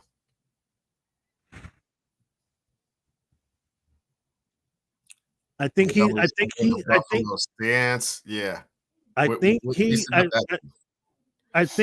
Aaron Donald disrupted more offenses than Bruce Smith did. Bruce Smith had what 100 when he retired, he had 198 sacks, if I remember correctly. I think he still is the all-time leader in sacks. Yeah. That's pretty. Let me see right now. I don't know. I want to lean towards Aaron Donald on that one. But let me check out one thing. The tackle for loss, I think, is going to do it for me, because I think the tackle for loss is a major thing that needs to be understood above the all-time sack leader. Is that what you're saying? Again, they play different positions. So Bruce Smith's job was to get to the quarterback. Period. Which he did better than anyone else that's ever. I'm not saying Bruce is a scrub by no means. Don't mince my words. I didn't say scrub. I mean, obviously we're pulling hairs here, So he doesn't even they start registering tackles for loss in 99. So okay, well. So we have no idea how many tackles for loss. He has 41 in his career. Through NFL films and do it on his own, which is he has 41 in his career that we can't count that. Okay. So how are we feeling about Derek Brooks? Oh, he was better. Aaron Donald was better than Derek Brooks. How are we feeling about Derek Thomas? Again, different position. Different position. Okay, that's cool. But Ronnie Lott. There's been some other players that we've picked at different positions that we've already said. But okay, listen. Where Aaron Donald, in my opinion, gets a nod over the pass rushers per se, for the most part, excluding Reggie White and Lawrence Taylor, is he was so disruptive in the middle of the field. Like, that's where he gets the nod over Cortez Kennedy. That's where he gets the nod over Warren Sapp. Again, Warren Sapp disrupted a lot of things, and he opened it up for the other guys, and that's what made the Tampa Bay Buccaneers so successful. Is he did open up some things for the other guys. So you did mention Warren Sapp, but you mentioned him early. I thought I'm looking for it. You did mention Warren Sapp. Did you just? Oh, just now. You just now mentioned him. Okay. Derek Brooks was the best tackling linebacker I have ever seen. From the linebacker position, he was the best, surest tackler I have ever seen. But he wasn't. Derek Thomas. Oof. Ronnie Lott, okay, that moves him back to 7. Derek Thomas. Again, I like everything that Derek Thomas did. And I don't know how that you bring Derek Thomas. What school did he go to, Cleveland? Oh, he went to Alabama before Alabama was a thing. Oh, so him being overplayed in Alabama didn't matter. He didn't matter for him. Oh, no, not back then. No. Oh, listen to him. No, I ride with Derek Thomas, Cornelius Bennett, cats back in those Bama days. Yeah, for sure. So him and Bruce Smith, I guess, is him and Bruce Smith. Does he get the nod over Bruce Smith? See, I had him at 5th. I had him at 5. You guys are talking me out of 5 because we got to put Ronnie Lott ahead of him. We got to put. I guess I'm gonna have to go ahead and put Bruce Smith 200 sacks. I mean, that's pretty dominant right there. I have him ahead of Derek Brooks. I love Derek Brooks. Is he ahead of Junior Seau? He's ahead of Seau. He's ahead of Seau. He's ahead of Ray Lewis. Yes. Okay. Warren Sapp, he's ahead of Warren Sapp. Derek Thomas, the only guy Ronnie Lott on this list, he's not ahead of. I can't put Bob Lilly ahead of him, bro.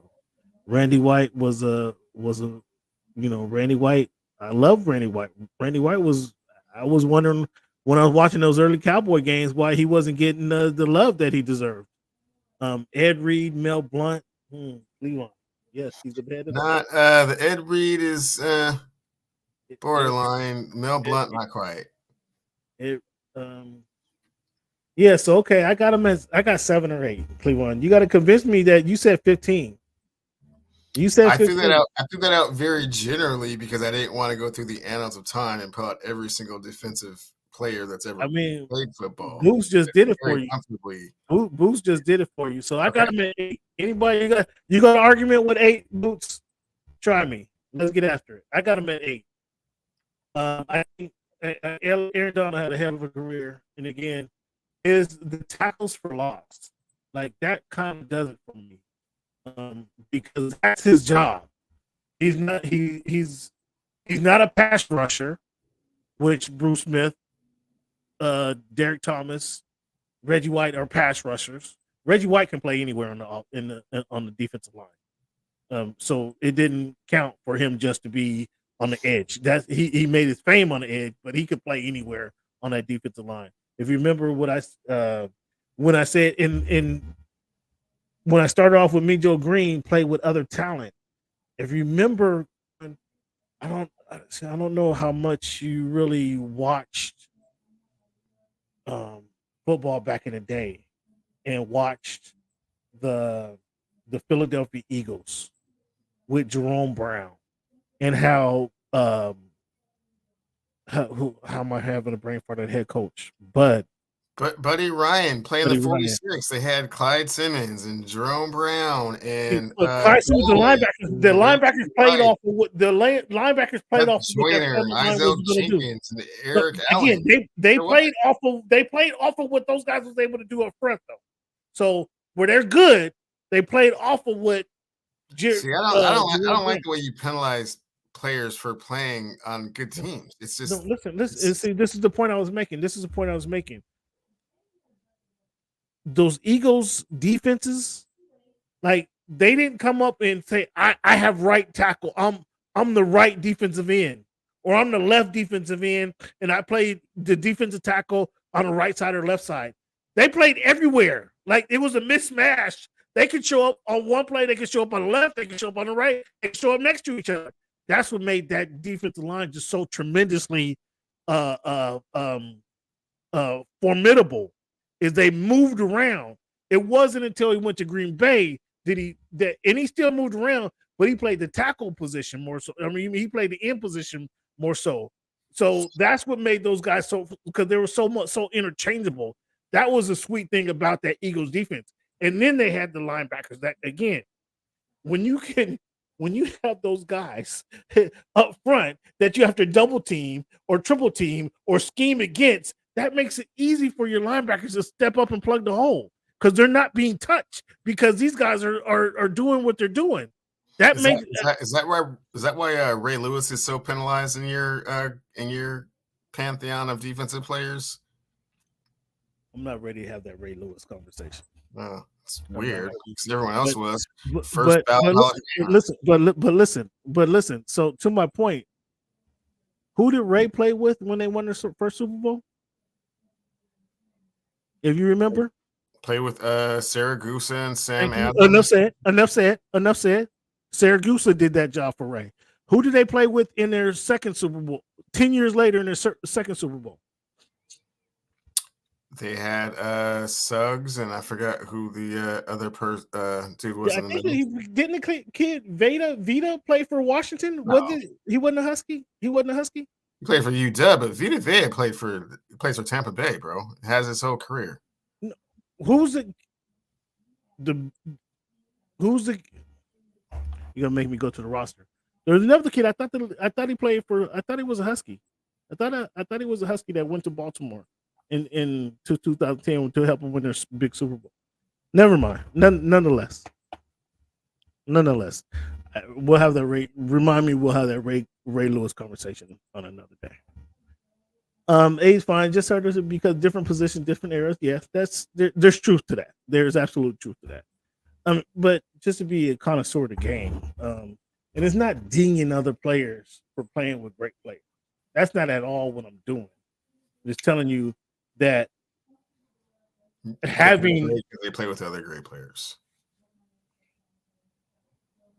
Having complementary players are able to make you look very well, make you look very good. That's only facts to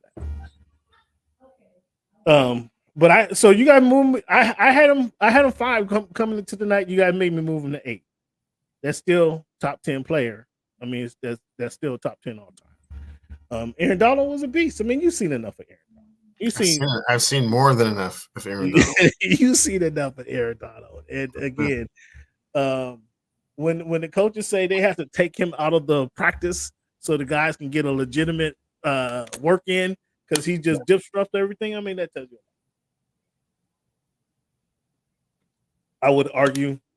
My argument to that is, well, don't you need these players to step up and practice against him to get them better? No, man. You can do a certain amount of that, but you don't want to spar with Mike Tyson every night. You don't want to do that. Fair enough. All right, Cleveland, while you're away, enjoying the sunshine and fun of LA, the Bears trade Justin Fields to did we talk about Russell Wilson going to the Bears? Did we or going to the Steelers? Did we talk about that? I don't think we had a chance to talk about that one. So two things happened. The Steelers have a completely new quarterback room because they signed Russell Wilson last week, and then 16 hours later, the Bears traded, and you said the Bears was going to hold on to him, and they were going to have a competition in the quarterback room, and they traded Justin Fields to the Steelers for a conditional 6th-round pick. My, oh my, did they hold on to him a little too long, or nobody was interested? And what's your initial thoughts when you think of Russell Wilson? So answer them both. Russell Wilson going to the Steelers and Tomlin, him playing with Tomlin. How do you like that? These are your Steelers, your guy, Mike Tomlin. Can he coach these guys up? Can he do a good job coaching these guys up?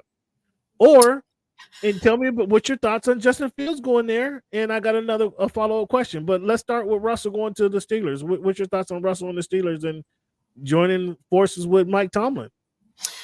Well, first off, obviously they got him on the cheap, so right. It was come to town, and we'll see what's up. Initially it was supposed to be competition for Kenny Pickett. Apparently, Kenny Pickett's not a big fan of competition, so he said, "No, I don't want to compete." Asked for a trade, so they traded him to somewhere where he would be, without question, the backup. So he left a situation where, okay, well, let's see what you can do. But I don't know that's a good situation. I don't mean to cut you off, but I don't know that him going to the Eagles is like same situation, right? It's someone that's been to the Super Bowl. You're not going to start over him. This is like a 2-time Super Bowl participant coming to town. But what I say, I don't know that that's a good fit. He doesn't. I don't see Kenny Pickett as a guy who can step in and run the Philadelphia Eagles offense should something happen to Jalen Hurts. They're going to have to change the offense for him. I don't see him being that kind of interchangeable player as Jalen Hurts. That's what I say. Question. Yeah, let's hope nothing happens to Jalen. Well, yes, knock on wood. But that's why I say I don't know about that fit. And not necessarily for him, but for the Eagles, I don't see that as a good fit. But nonetheless, go ahead. I'm sorry. So then the question, and I thought this was a very weird move. Was pondering it all Saturday. So then, word has it that that's where Justin Fields wanted to go, and that the GM turned down other offers that were probably better from the team's perspective to send Justin Fields where he wanted to go, given how adverse the situation had become. And clearly we don't want to do this to you if we don't have to. So if there's somewhere you want to go, let's do you a solid and trade you over there. And from what I read, he'd always said that he kind of patterned his game after Russell and kind of looked up to Russell as someone that he would be comfortable learning behind. Now, from a franchise perspective, I'm not sure what either one of these quarterbacks is going to give you over the long term. I think Russ has proven that he's better in I don't want to say a perfect environment, but Denver certainly exposed him to some of the weaknesses that he has and some of the vulnerabilities he has as a quarterback, some of the throws he can make and can't make, and he's getting older.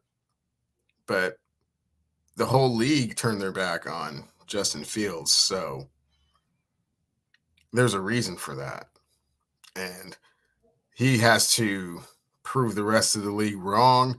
But when he'll get an opportunity to do that, and if he really can actually even do that, is a question. So it seems to me that you have two above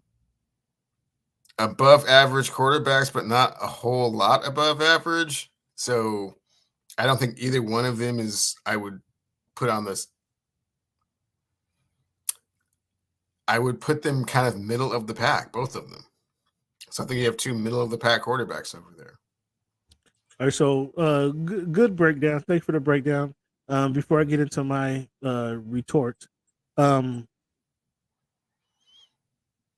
many games, since you rank them both of above average quarterbacks, how many games before Justin Fields becomes the starter? Depends on if Russell Wilson gets injured. I mean, this is one of those things. This is why I thought it was so strange, because it seems like Russell Wilson just has a gun to his head like every play. Like anytime that anything happens, it will just be, when your backup is Justin Fields. The comparison I made was like when Michael Vick was, Donovan McNabb's backup. It's like, well, as soon as you twist your ankle, Michael Vick's going to be in the game. Let's assume Russell stays healthy. Everybody stays healthy. And from what you're saying out of Russell, and from what you know about Russell, weird that Sierra wants to be in now Pittsburgh. But assuming he stays healthy, when do you expect to see? How many games before we see Justin Fields? If he stays healthy, I think he'll play the full season. It depends on if they're winning or losing, but I don't see him getting pulled for Justin Fields necessarily, unless he plays really, really poorly. In which case, yeah, it wouldn't take a long time. Obviously Tomlin's probably got a little bit more patience than most coaches. You think? So I say if he's playing poorly by week 11, they'll have made a switch. If he's playing average, they're not going to make a switch. Okay. And I'll answer my own question. Russell may not play the whole year. I say the over under be 8 games. Oh, that's over. Okay. Got some chum on that. Let's hold up. Let's see some preseason. Let's see some preseason games. That means nope. I like the move. I like the move. I like the move for the Steelers acquiring Russell Wilson. Obviously, they're not paying anything for him in today's standards. By today's standard, they're paying him $1.2 million. He's getting paid from the Broncos, right? So I like the move for the Steelers position. That is certainly an upgrade from Kenny Pickett and what's the other goofball they had playing? Mason Rudolph. Yeah, he's clearly an upgrade from either one of those guys, right? Even if they got the Denver Bronco Russell Wilson, he's clearly an upgrade for those guys. Russell, he has to be. What's the word for it? Shoot, I'm having a brain fart, fans. He has to be wise enough, smart enough to recognize his value in the league is probably not the best question, but how he performed best in the league. That he's a game manager. The Russ Cook, there's no Russ Cook no more. Russ, you're serving the dishes. You're not the cook. You're not the sous chef no more, Russ. You're serving the dishes. And right now, you got Warren, you got Najee Harris. Hopefully, they can get the best out of Najee Harris. They sent the receiver. Who did they send Johnson to? I want to say the Patriots, the Panthers. But that moves concerns me. But I have more faith in the Steelers than anybody in the NFL to draft a quality wide receiver, whether they get one the second, third, or fourth round. They're going to be they're the best team to just find another receiver. I have no problem with that. So that means they have the receiver, the receiver from Alabama. They have the tight end, and they any rookie receiver they pick, I'll be totally happy with. Just assume he's going to be a good player, just because their track record and picking receivers show you that they know how to pick receivers. They have a decent running game. They're committed to running the ball. All they needed is kind of above average quarterback, right? I think Russell can fit that bill.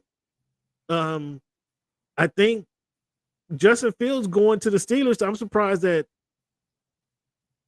I don't know. The Bears wait too long to trade Justin Fields. Were they looking for a better deal than what they could have got right away when they determined that they had the number 1 pick? I don't know what I feel. No, I feel like the Bears kind of flubbed the league. situation. The league made the decision for them. No one was going out and trading for Justin Fields. Like I said earlier, it sounds like there were a few teams that perhaps we gave them a slightly better package with regards to a trade proposal, but nobody went out and got. The Falcons didn't go out and get him. The Vikings didn't go out and get him. The Commanders didn't go out and get him. The Patriots didn't go out and get him. The Raiders didn't go out and get him. Nobody went out and got him. Seahawks didn't go out and get him. So that is an indictment on how the league feels about Justin Fields. Good point. They would rather take a flyer on the unknown than take a flyer on what they know about Justin Fields right now. Well, coming out of college, neither you or I were really high on Justin Fields coming out of college. I think he's played better than I anticipated him being. Has he been better than you anticipated him being in the NFL? A little bit. He's certainly been more effective on the ground. I kind of expected a little bit more out of the passing game that we just haven't seen, which is why teams are just, I don't want to say soured on him, but if you think that this is as good as you're going to get from Justin Fields, you're not willing to invest a whole bunch of money into that. This is what the league is saying.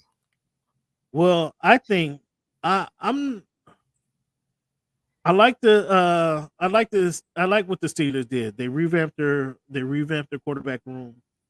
I think that was a good. I mean, signing Russell Wilson was a good idea. Were they drafted in the draft? Let me see.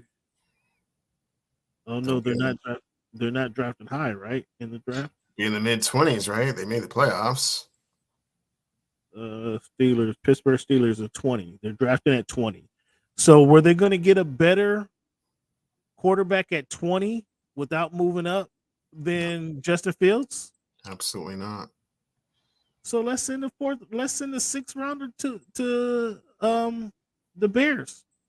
If he plays more than 50% of the snaps, it'll be a fourth rounder. So at worst, it'll be a fourth rounder for Justin Fields. Let's give him a fourth rounder. And him behind Russell Wilson, regardless of what we say about Russell and what we anticipate Russell Wilson being, he's going to be a decent teacher. Even if he fakes it, he's going to be a decent teacher, somebody that Justin Fields can learn from. Even if it's fake, that's the argument is he's not authentic and he's a fake dude. Okay, even if that's the case, he's not a cancer in the locker room, right? And he's going to show Justin Fields how to be a full leader, if nothing else, right? And Justin Fields can just kind of take some of that and implement himself into it. So for a fourth rounder, at worst, I like the move. I don't think it's a bad move. Now, Russell's the quintessential. He has been in ever since he was the quarterback for the Seahawks. Ever since he took over as quarterback for the Seahawks, he was the quintessential game manager. If he can manage the game for the Steelers, which I fully expect him to do, that's all your guy wants, right? That's all Tomlin wants. I don't think that he was enamored with Big Ben, throwing the ball 37 times for 380 yards a game. I think he'd much rather run the ball with Le'Veon Bell at the time. Because he had Big Ben, he had Antonio Brown, they were legendary in the city. He said, okay, go for it.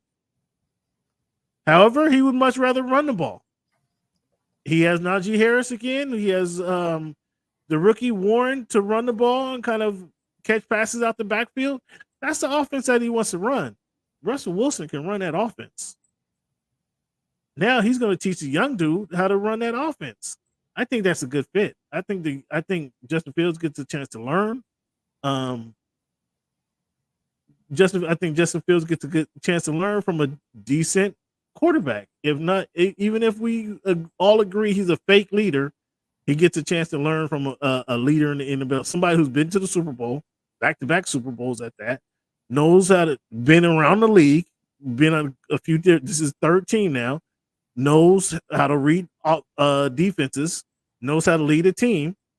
I think it's a good fit.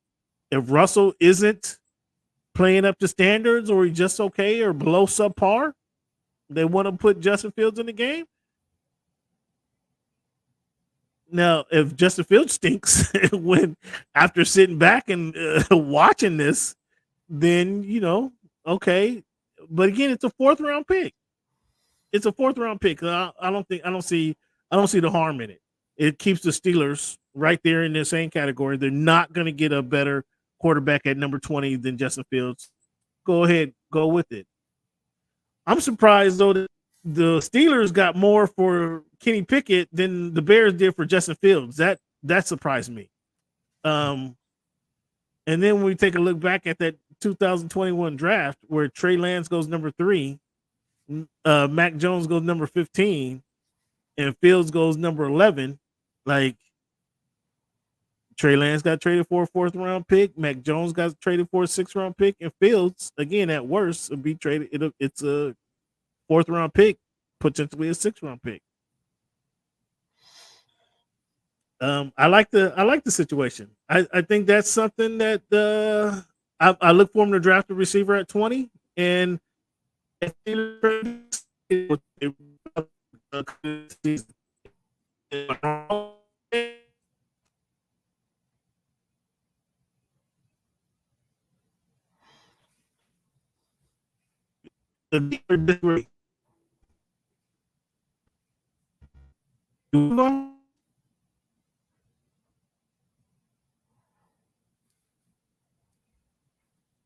do you think about the Chargers sending Keenan Allen to the Bears? You like that makeup? Do you like that move? I like it for Harbaugh. I mean, kind of trying to, clean house and, having kind of that Belichick attitude, trade him up, a year too early as opposed to a year too late. I think from that perspective, they probably, got the better of the deal, but, you are trading away, Justin Herbert's, biggest security blanket to this point in his career. So I don't know if that's a good move, but from he may, as I always say, football players age in dog years. So if you're trying to get the most that you can get for him, this is probably the opportune time to do that. Well, they got Khalil Mack and they got Joey Bosa to restructure their contract. They cut Mike Williams, who ended up signing with the Jets. I mean, do you like that for the Chicago Bears? Now you got Chicago going to have Caleb Williams presumably, and the Bears kind of revamped their offense, so to speak. Do you like the direction the Bears are moving in? We'll see what they do with that number 9 pick, or if they, trade back, or get someone that wants to trade with them. What they ultimately end up with at present looks like they could get a pretty good receiver there. So if so, then yeah, I like that.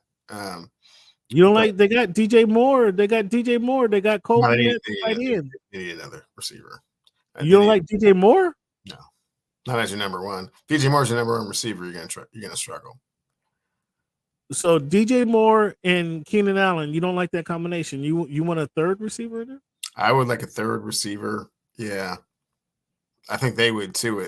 If they can get one, but I think the guy from LSU is going to be gone, and we already know.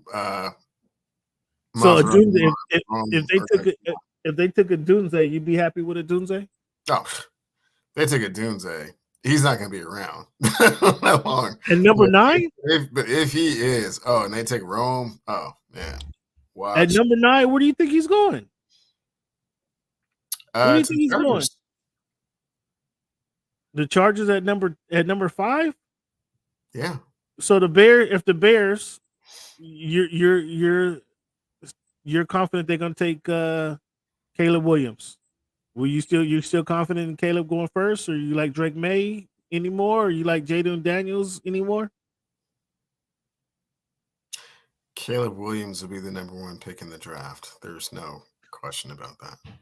Jaden Daniels, Drake May going 2 and 3. Arizona Cardinals they're not taking a quarterback. Are they taking a receiver?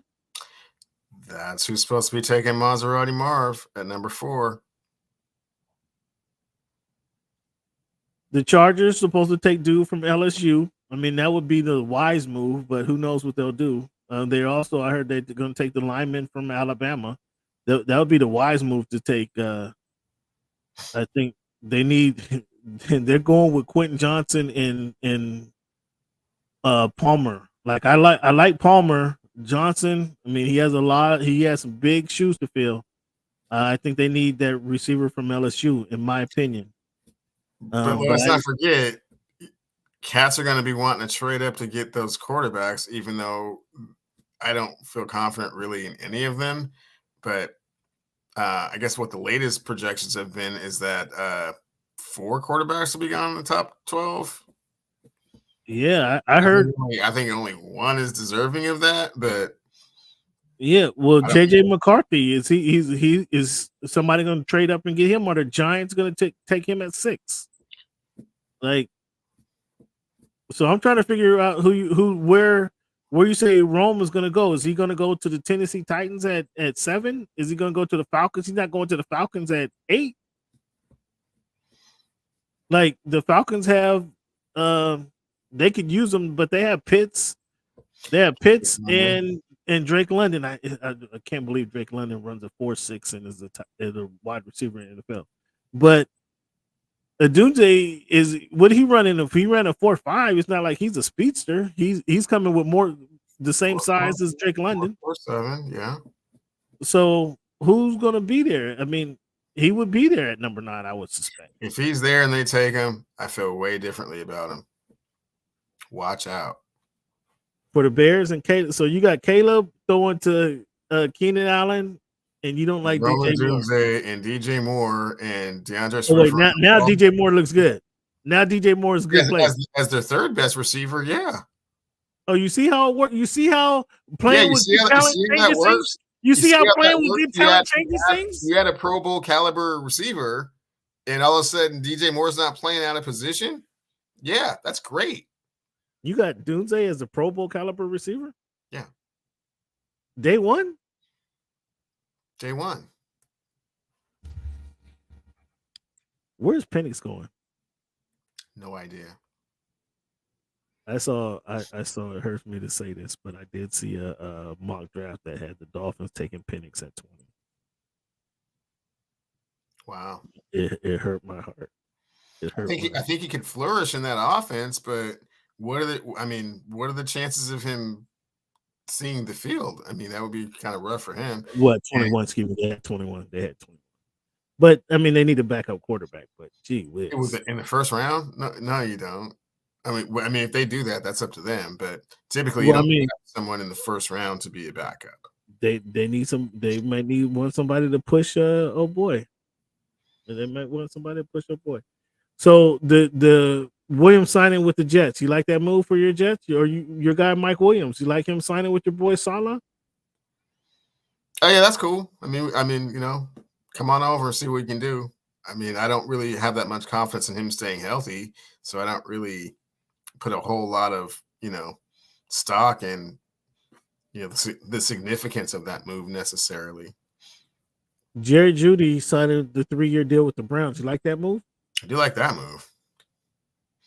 Just throw all those Bama receivers in the same field and see what they can do, right? You answered this question already. Confident or concerned? Are you confident in Caleb Williams? Who are you most confident in? Caleb Williams, Jalen Daniels, Drake May, or JJ McCarthy? Who are you most confident in?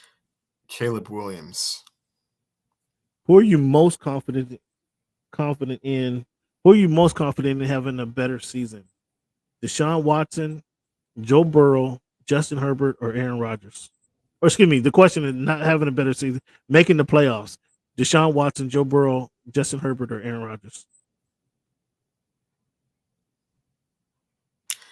Joe Burrow. Who are you most confident in having the most yards, and I'll say line from scrimmage this season? Saquon Barkley, Josh Jacobs, or Derrick Henry?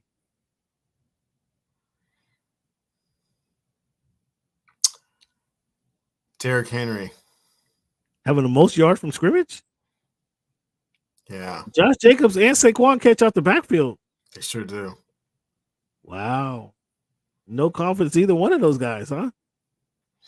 That's I what just that says to me. think that those other running backs play on more balanced offenses and won't be asked to do as much as Derrick Henry will. You think they're gonna give Derrick Henry the ball 300 times this season? I think he's going to get somewhere between 15 and 20 carries a game. Yeah. Wow. Interesting. Concern in the Dallas in the Cowboys and Chargers offseason and the Dolphins. Who are you most concerned about? The Cowboys, the Chargers, or the Dolphins offseason? The Cowboys. I mean, the Chargers, they're stripping it down to the studs. The Dolphins, they lost Wilkins. They signed a bunch of second stringers. Kendall Fuller is not an adequate replacement for Xavier Howard. Van Ginkel is gone to Van Ginkel's gone to Minnesota. Is Jaden who we get? Jordan Brooks, right? Is he an adequate replacement for Brooks? I don't know. He was good a couple seasons ago. Well, didn't he break a leg or something? Didn't he get injured with the Seahawks? ACL. Yeah, I don't know. Are you concerned with the 49ers and keeping their squad together? Do their offseason concern you? No, they should run that back the way it looks right now. Well, they sent your guy Chase Young went to the Saints, right? I mean, Chase is gone. I mean, that's unfortunate. We know that the linebacker is going to have to, probably, nurse the Achilles. Most of the offseason probably won't be ready for regular season. Ayuk is questionable, so we'll see what they do. Ayuk is trying to talk to your guy. He's trying to get on the line with Tomlin. Like, yo, look like we'd be a good fit over there, Tomlin. Well, I don't know. I think I just let Tomlin pick a receiver. I just let the Steelers pick a receiver. I wouldn't try to force that hand. Fans, as we do each and every week, thank you guys for tuning into the Voice of the Fans podcast. Give yourself a round of applause. Each and every week, fans, one thing separate podcast from another podcast.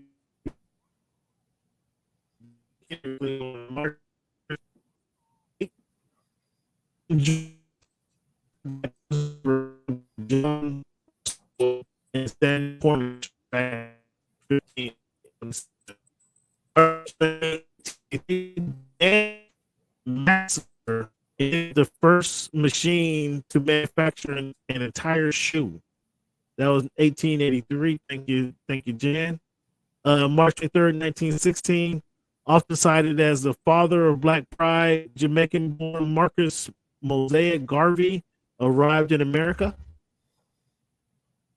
March 21, 1947, Jane Basket won an Academy Award for his part in Disney's Song of the South. He became second African American to receive an Academy Award and the first African American male. March 21, 1965, 3,200 people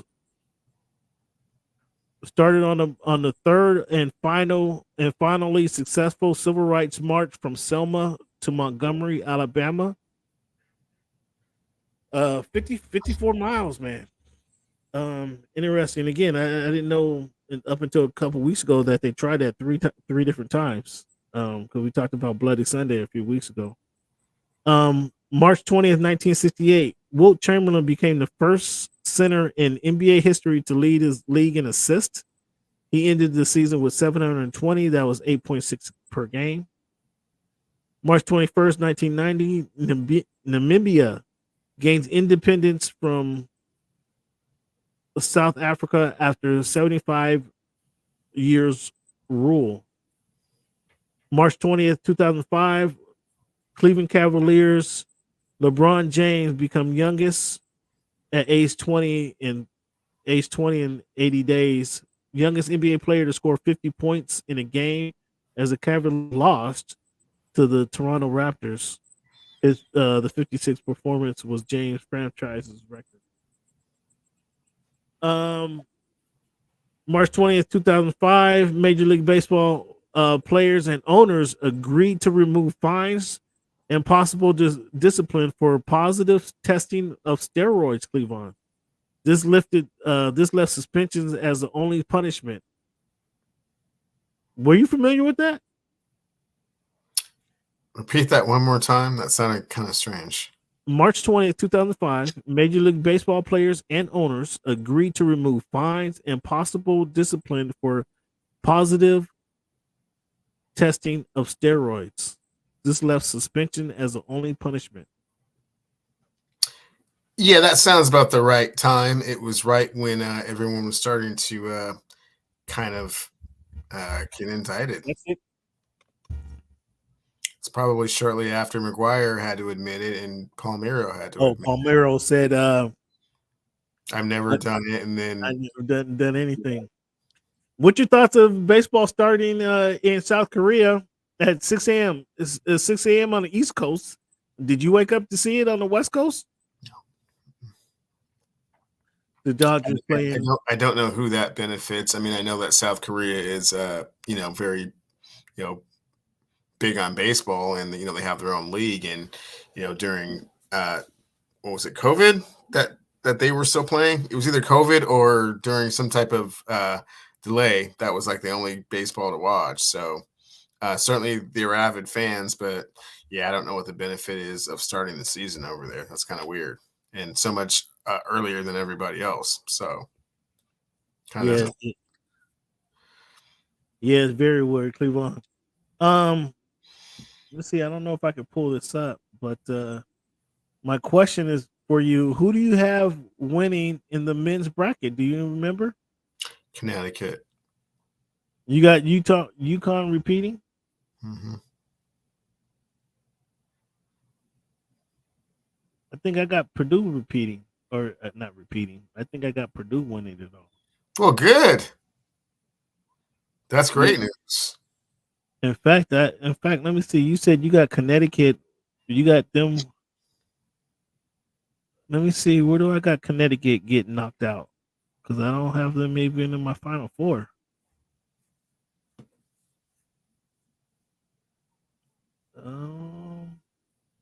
Great radio, I know, fans, but I'm trying to look and see where I have UConn. Where do they get knocked out?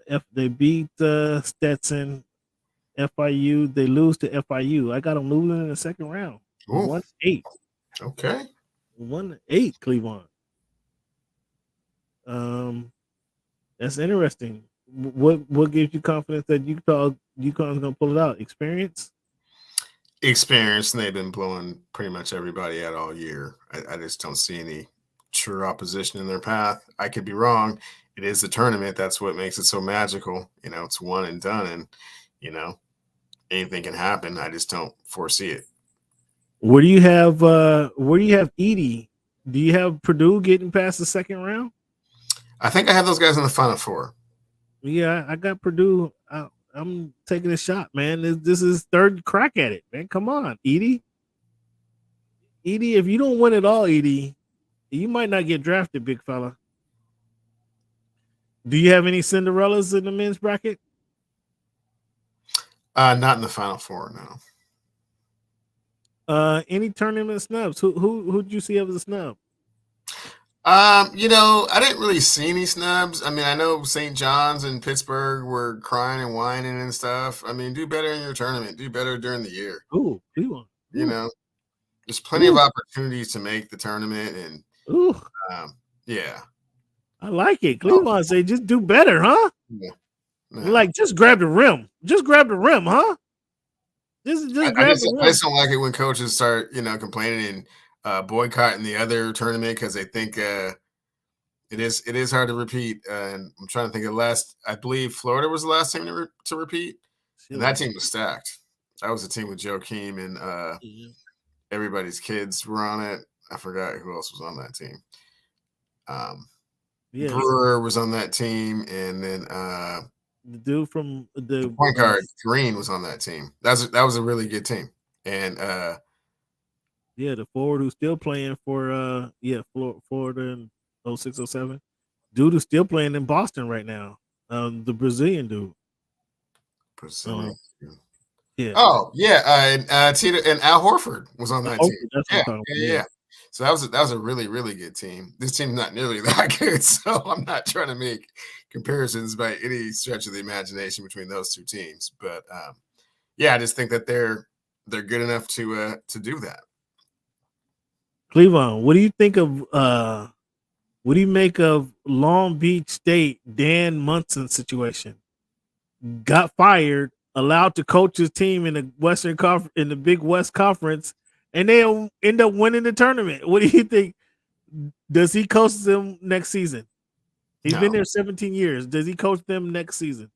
No, it's just super awkward. I mean, it was, they were thinking that it was time to move on, and probably it was, but they started doing, something that they hadn't done all year. Otherwise, he would still be the coach there, right? So,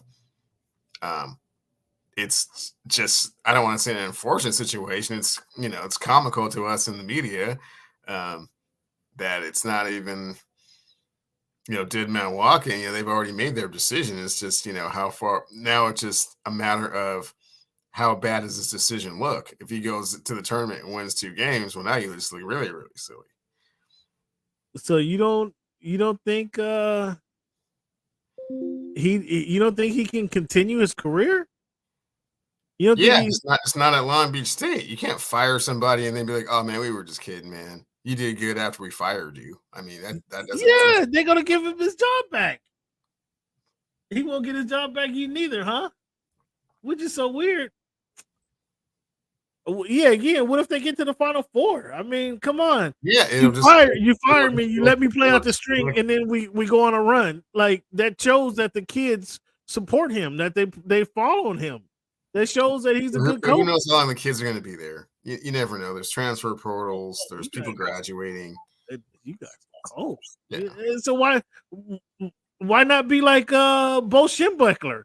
We want a Long Beach man to coach a Long Beach squad and kick him out the door. Because that was different. That was totally different. Bill Frieder. It was totally different. He coached the college team. You're not listening. Bill Frieder told them that after the tournament was over, he was going to Arizona State. It's like, oh, no. It's not after the tournament's over that you're going to Arizona State. You're going there right now. This is the other way around. You're fired, but you can coach a team through the tournament wherever you get to as far as you go. Okay. Well, we just happened to win the conference tournament. So now you just look stupid for firing him because you did it prematurely. That's a whole different kind of situation. But you've already done it. You can't take it back and be like, oh, well, now you're doing good. So why don't you stick around? Oh, man, come on, man. Cut that out. It's way too much. It's way too much bad blood. So you can't get a pay raise and come back, huh? No. Oh, you guys are cold. And so you don't. Yeah, the coaches. You talked about coaches not playing in IT. That's kind of wild.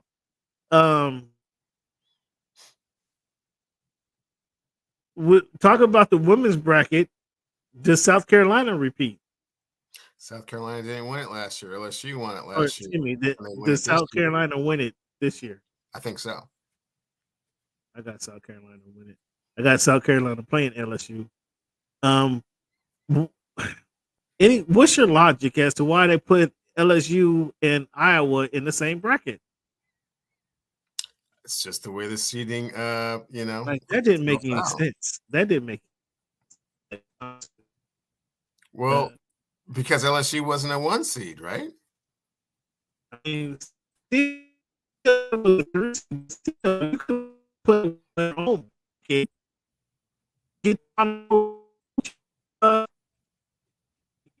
Some people who was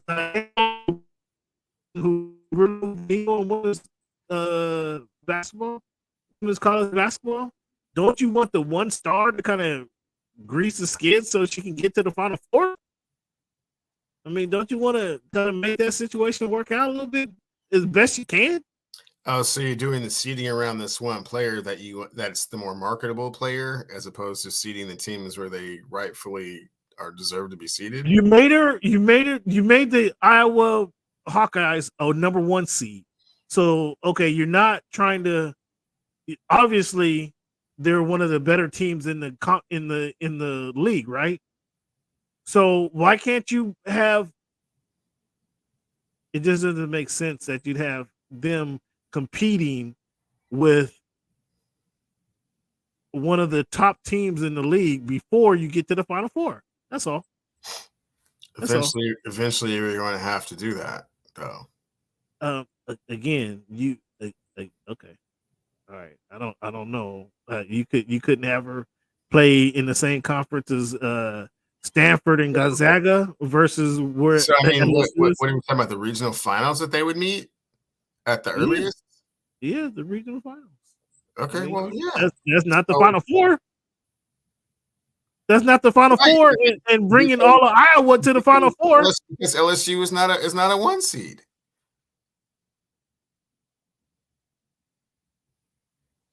Yeah, I got South Carolina winning it all too. But there's a LSU. I mean, the ones I do want to see. I want to see what the freshman Juju Smith can do at USC. How far they can do. I want to see what Caitlin Clark what they can do. Obviously, LSU, South Carolina, who's going to be competing in the. It's not Juju Smith-Schuster. It's actually Juju Watkins. But yeah, did I say Schuster? My bad. You said Juju Smith, but that's cool. I have South Carolina SC in the finals. So at South Carolina SC, I got SC losing to LSU. So. Oh. Okay. Ooh. Who's out there? What? Okay, yeah. He does not have Stanford over Vitek or Vitek. Oh boy, yeah. You like the colors, huh? You like the colors, huh? He's going completely against the grain. I like it. Yeah, they should have made. I mean, come on, you can guide Caitlin Clark to the at least a Final Four. Well, all she has to do is win, and it won't be no thing. No, here this guy. Blake Snell signed with the Giants, Cleveland, 2 years, $62 million, really a 1-year deal. Cleveland, what are you most confident in this season? You would talk about your Mariners or talk about in baseball altogether? What are you most confident in? I'm not really all that confident in the Mariners. So, what is your baseball altogether? Just what are you most confident in the Dodgers? Get into the World Series, winning the World Series again since 2000, since their bubble. It really wasn't a bubble because they played.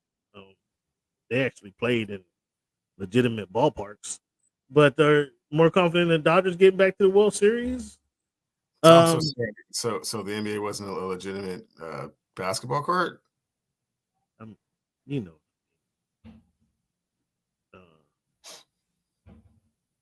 Yeah, he did. I think I'm gonna write an article about that. It was for betting, for stealing and betting. Yeah, I mean that was he did the money from his account and then bet again.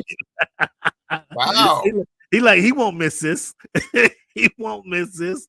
Like, and Shohei knew nothing about it until they started asking him questions about it, and he got all funny about it. Like, he's like, I don't know what you guys to talk about. Wow. But wild. What are you confident happening this season? Are you confident Mookie Betts winning another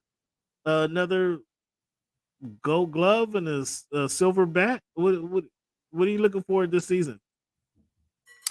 I'm looking forward to see how Ronald Acuna Jr. follows up his MVP season from last year. I'm looking forward to seeing if, and we will take it back to the Mariners to see if Julio Rodriguez can take that next step. I think that personally, professionally, he can. Whether that actually helps the team get to the playoffs or not remains to be seen. And of course, the hoopla and the traveling circus that will be, the Los Angeles Dodgers. I mean, it's World Series or bust. So, and they certainly have invested enough money into the franchise to almost try and guarantee, which you can't really do in professional sports. And the Dodgers are living proof of that. But they're the closest thing to it right now. So let's see if they can actually pull it off.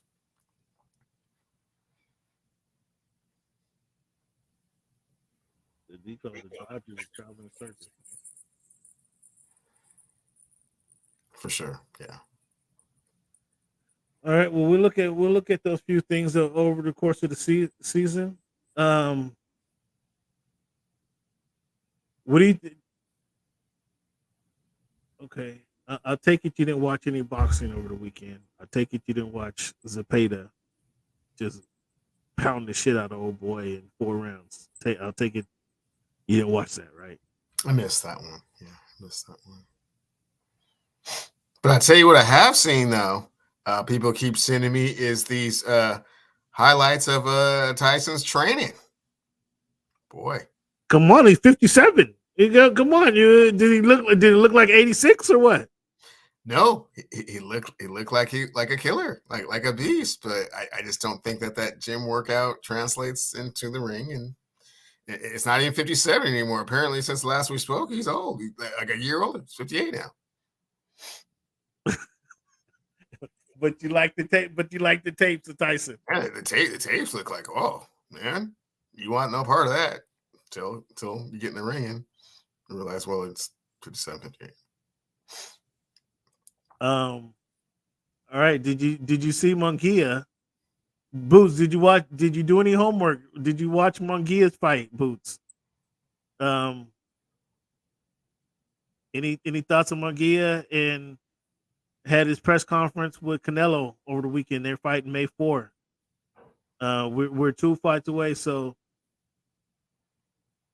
the fight we have coming up on March 30th with Tim Tszyu going up against Keith Thurman. Keith Thurman pulled out of the fight, and they replaced him. They replaced him with Sebastian Fundora. Oh, did they?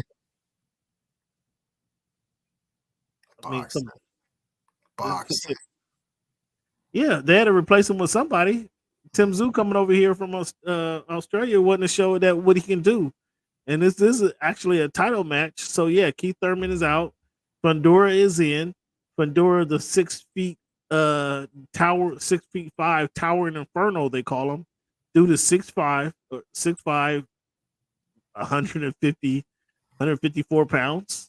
Oh wow, for real. Yeah, so he's like a rail thin. 154 pounds. Yeah, this is reminiscent of when Canelo Alvarez signed up to fight just a Charlo. It don't really matter which one. We just need a Charlo in the ring. If it's not going to be you, okay, we'll get the other one then. A little different. No, not really. I mean, you just need somebody to be in there, right? You just need a body because, one time, decided boxing wasn't for him this month or. Well, they said he had a bicep pull or something. He pulled his bicep. Okay. Well, yeah. Bicep pull. Well, maybe, they need to have like a backup like in place, that's training at the same time, just in case, one of these Fundora was fighting. So Fundora was on the card. He was on the fight card that night. It just wasn't fighting Tim Tszyu. Right. So he was on the fight card. So yes, he just steps up. He just moves up to the from the co-main event to the main event. Sure. Why not? Yeah. And so again, the Towering Inferno is gonna be. So what do you want to see? What do you like to see in a boxing match? What is it that you like to see? Lots of action between 2 equally matched opponents. Where no one has a tremendous advantage over the other. And if so, it's because the other boxer is so overwhelmingly better that it shows. But in a title fight, that's what I like to see. So you're going to get what's the first thing you said right there? The first thing you said, you're just trying to throw things out. No, I said action-packed fight between equally matched opponents. Okay. You said 2 things right there. You're going to get the first part. You're going to get an action-packed fight on this fight, May 30th, March 30th, excuse me. Fundora and Tim Tszyu. Tim Tszyu's coming to fight. Tim Tszyu's coming to knock the block off. And Fundora he's coming to let it all out. And the problem that he has is that he's 6'5", and he has a long reach, right? But he doesn't use the reach. he wants to get in there and call himself a Mexican fighter and just get in there and brawl and go to war with you. But it's like, dude, you're 6'5". Use your range. You don't have to get in there and get knocked out. That's what happened in his last fight. He got in there and just got too punch happy and got knocked out.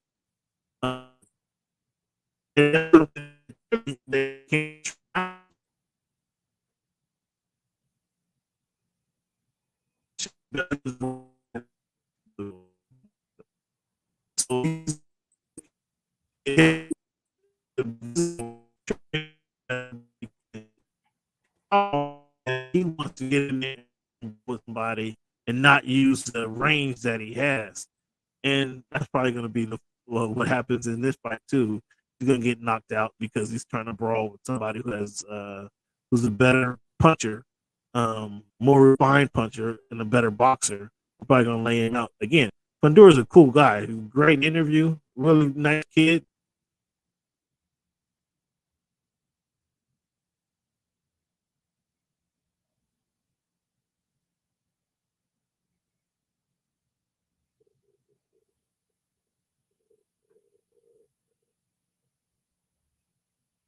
Yeah, my bad. Fundura's a really cool interview. Really good kid. He's just gonna lose the fight because he tries to get in there and brawl, and that's what's gonna happen. But a week later, we're gonna have, a week later, on May 4th. Excuse me. This fight is March. This fight is March 30th. Tim Tszyu versus Sebastian Fundura. They're gonna have in April 20th, 420 in Brooklyn. It's gonna be Ryan Garcia versus Devin Haney, and Ryan Garcia is on some. We don't know what Ryan Garcia is on right now. He talked his way into this fight. He shouldn't even be in this fight. But the reports are this fight is not selling. So somebody sent me a chart the other night where, there's still the rings have the ring. It's a half empty fight. It looks like, because this isn't the fight for necessarily the fight for Brooklyn, because this fight should be made in Las Vegas. Devin Haney is a bigger name in Vegas. Ryan Garcia is a bigger name in Vegas. However, they putting on Brooklyn. We'll see how things go. But yeah, it looks like it's the whole arena left. We can walk up and buy a ticket that night. Apparently, the way the tickets sales are going right now. So it'll be interesting to see. But fans, I want to thank you guys for tuning in to the Voice of the Fans podcast.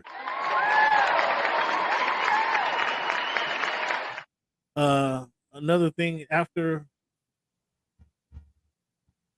we do after the this week in history segment that we have, we end the show with the quote that hopefully inspires you guys to just carry the week out strong, finish the rest of the week out strong.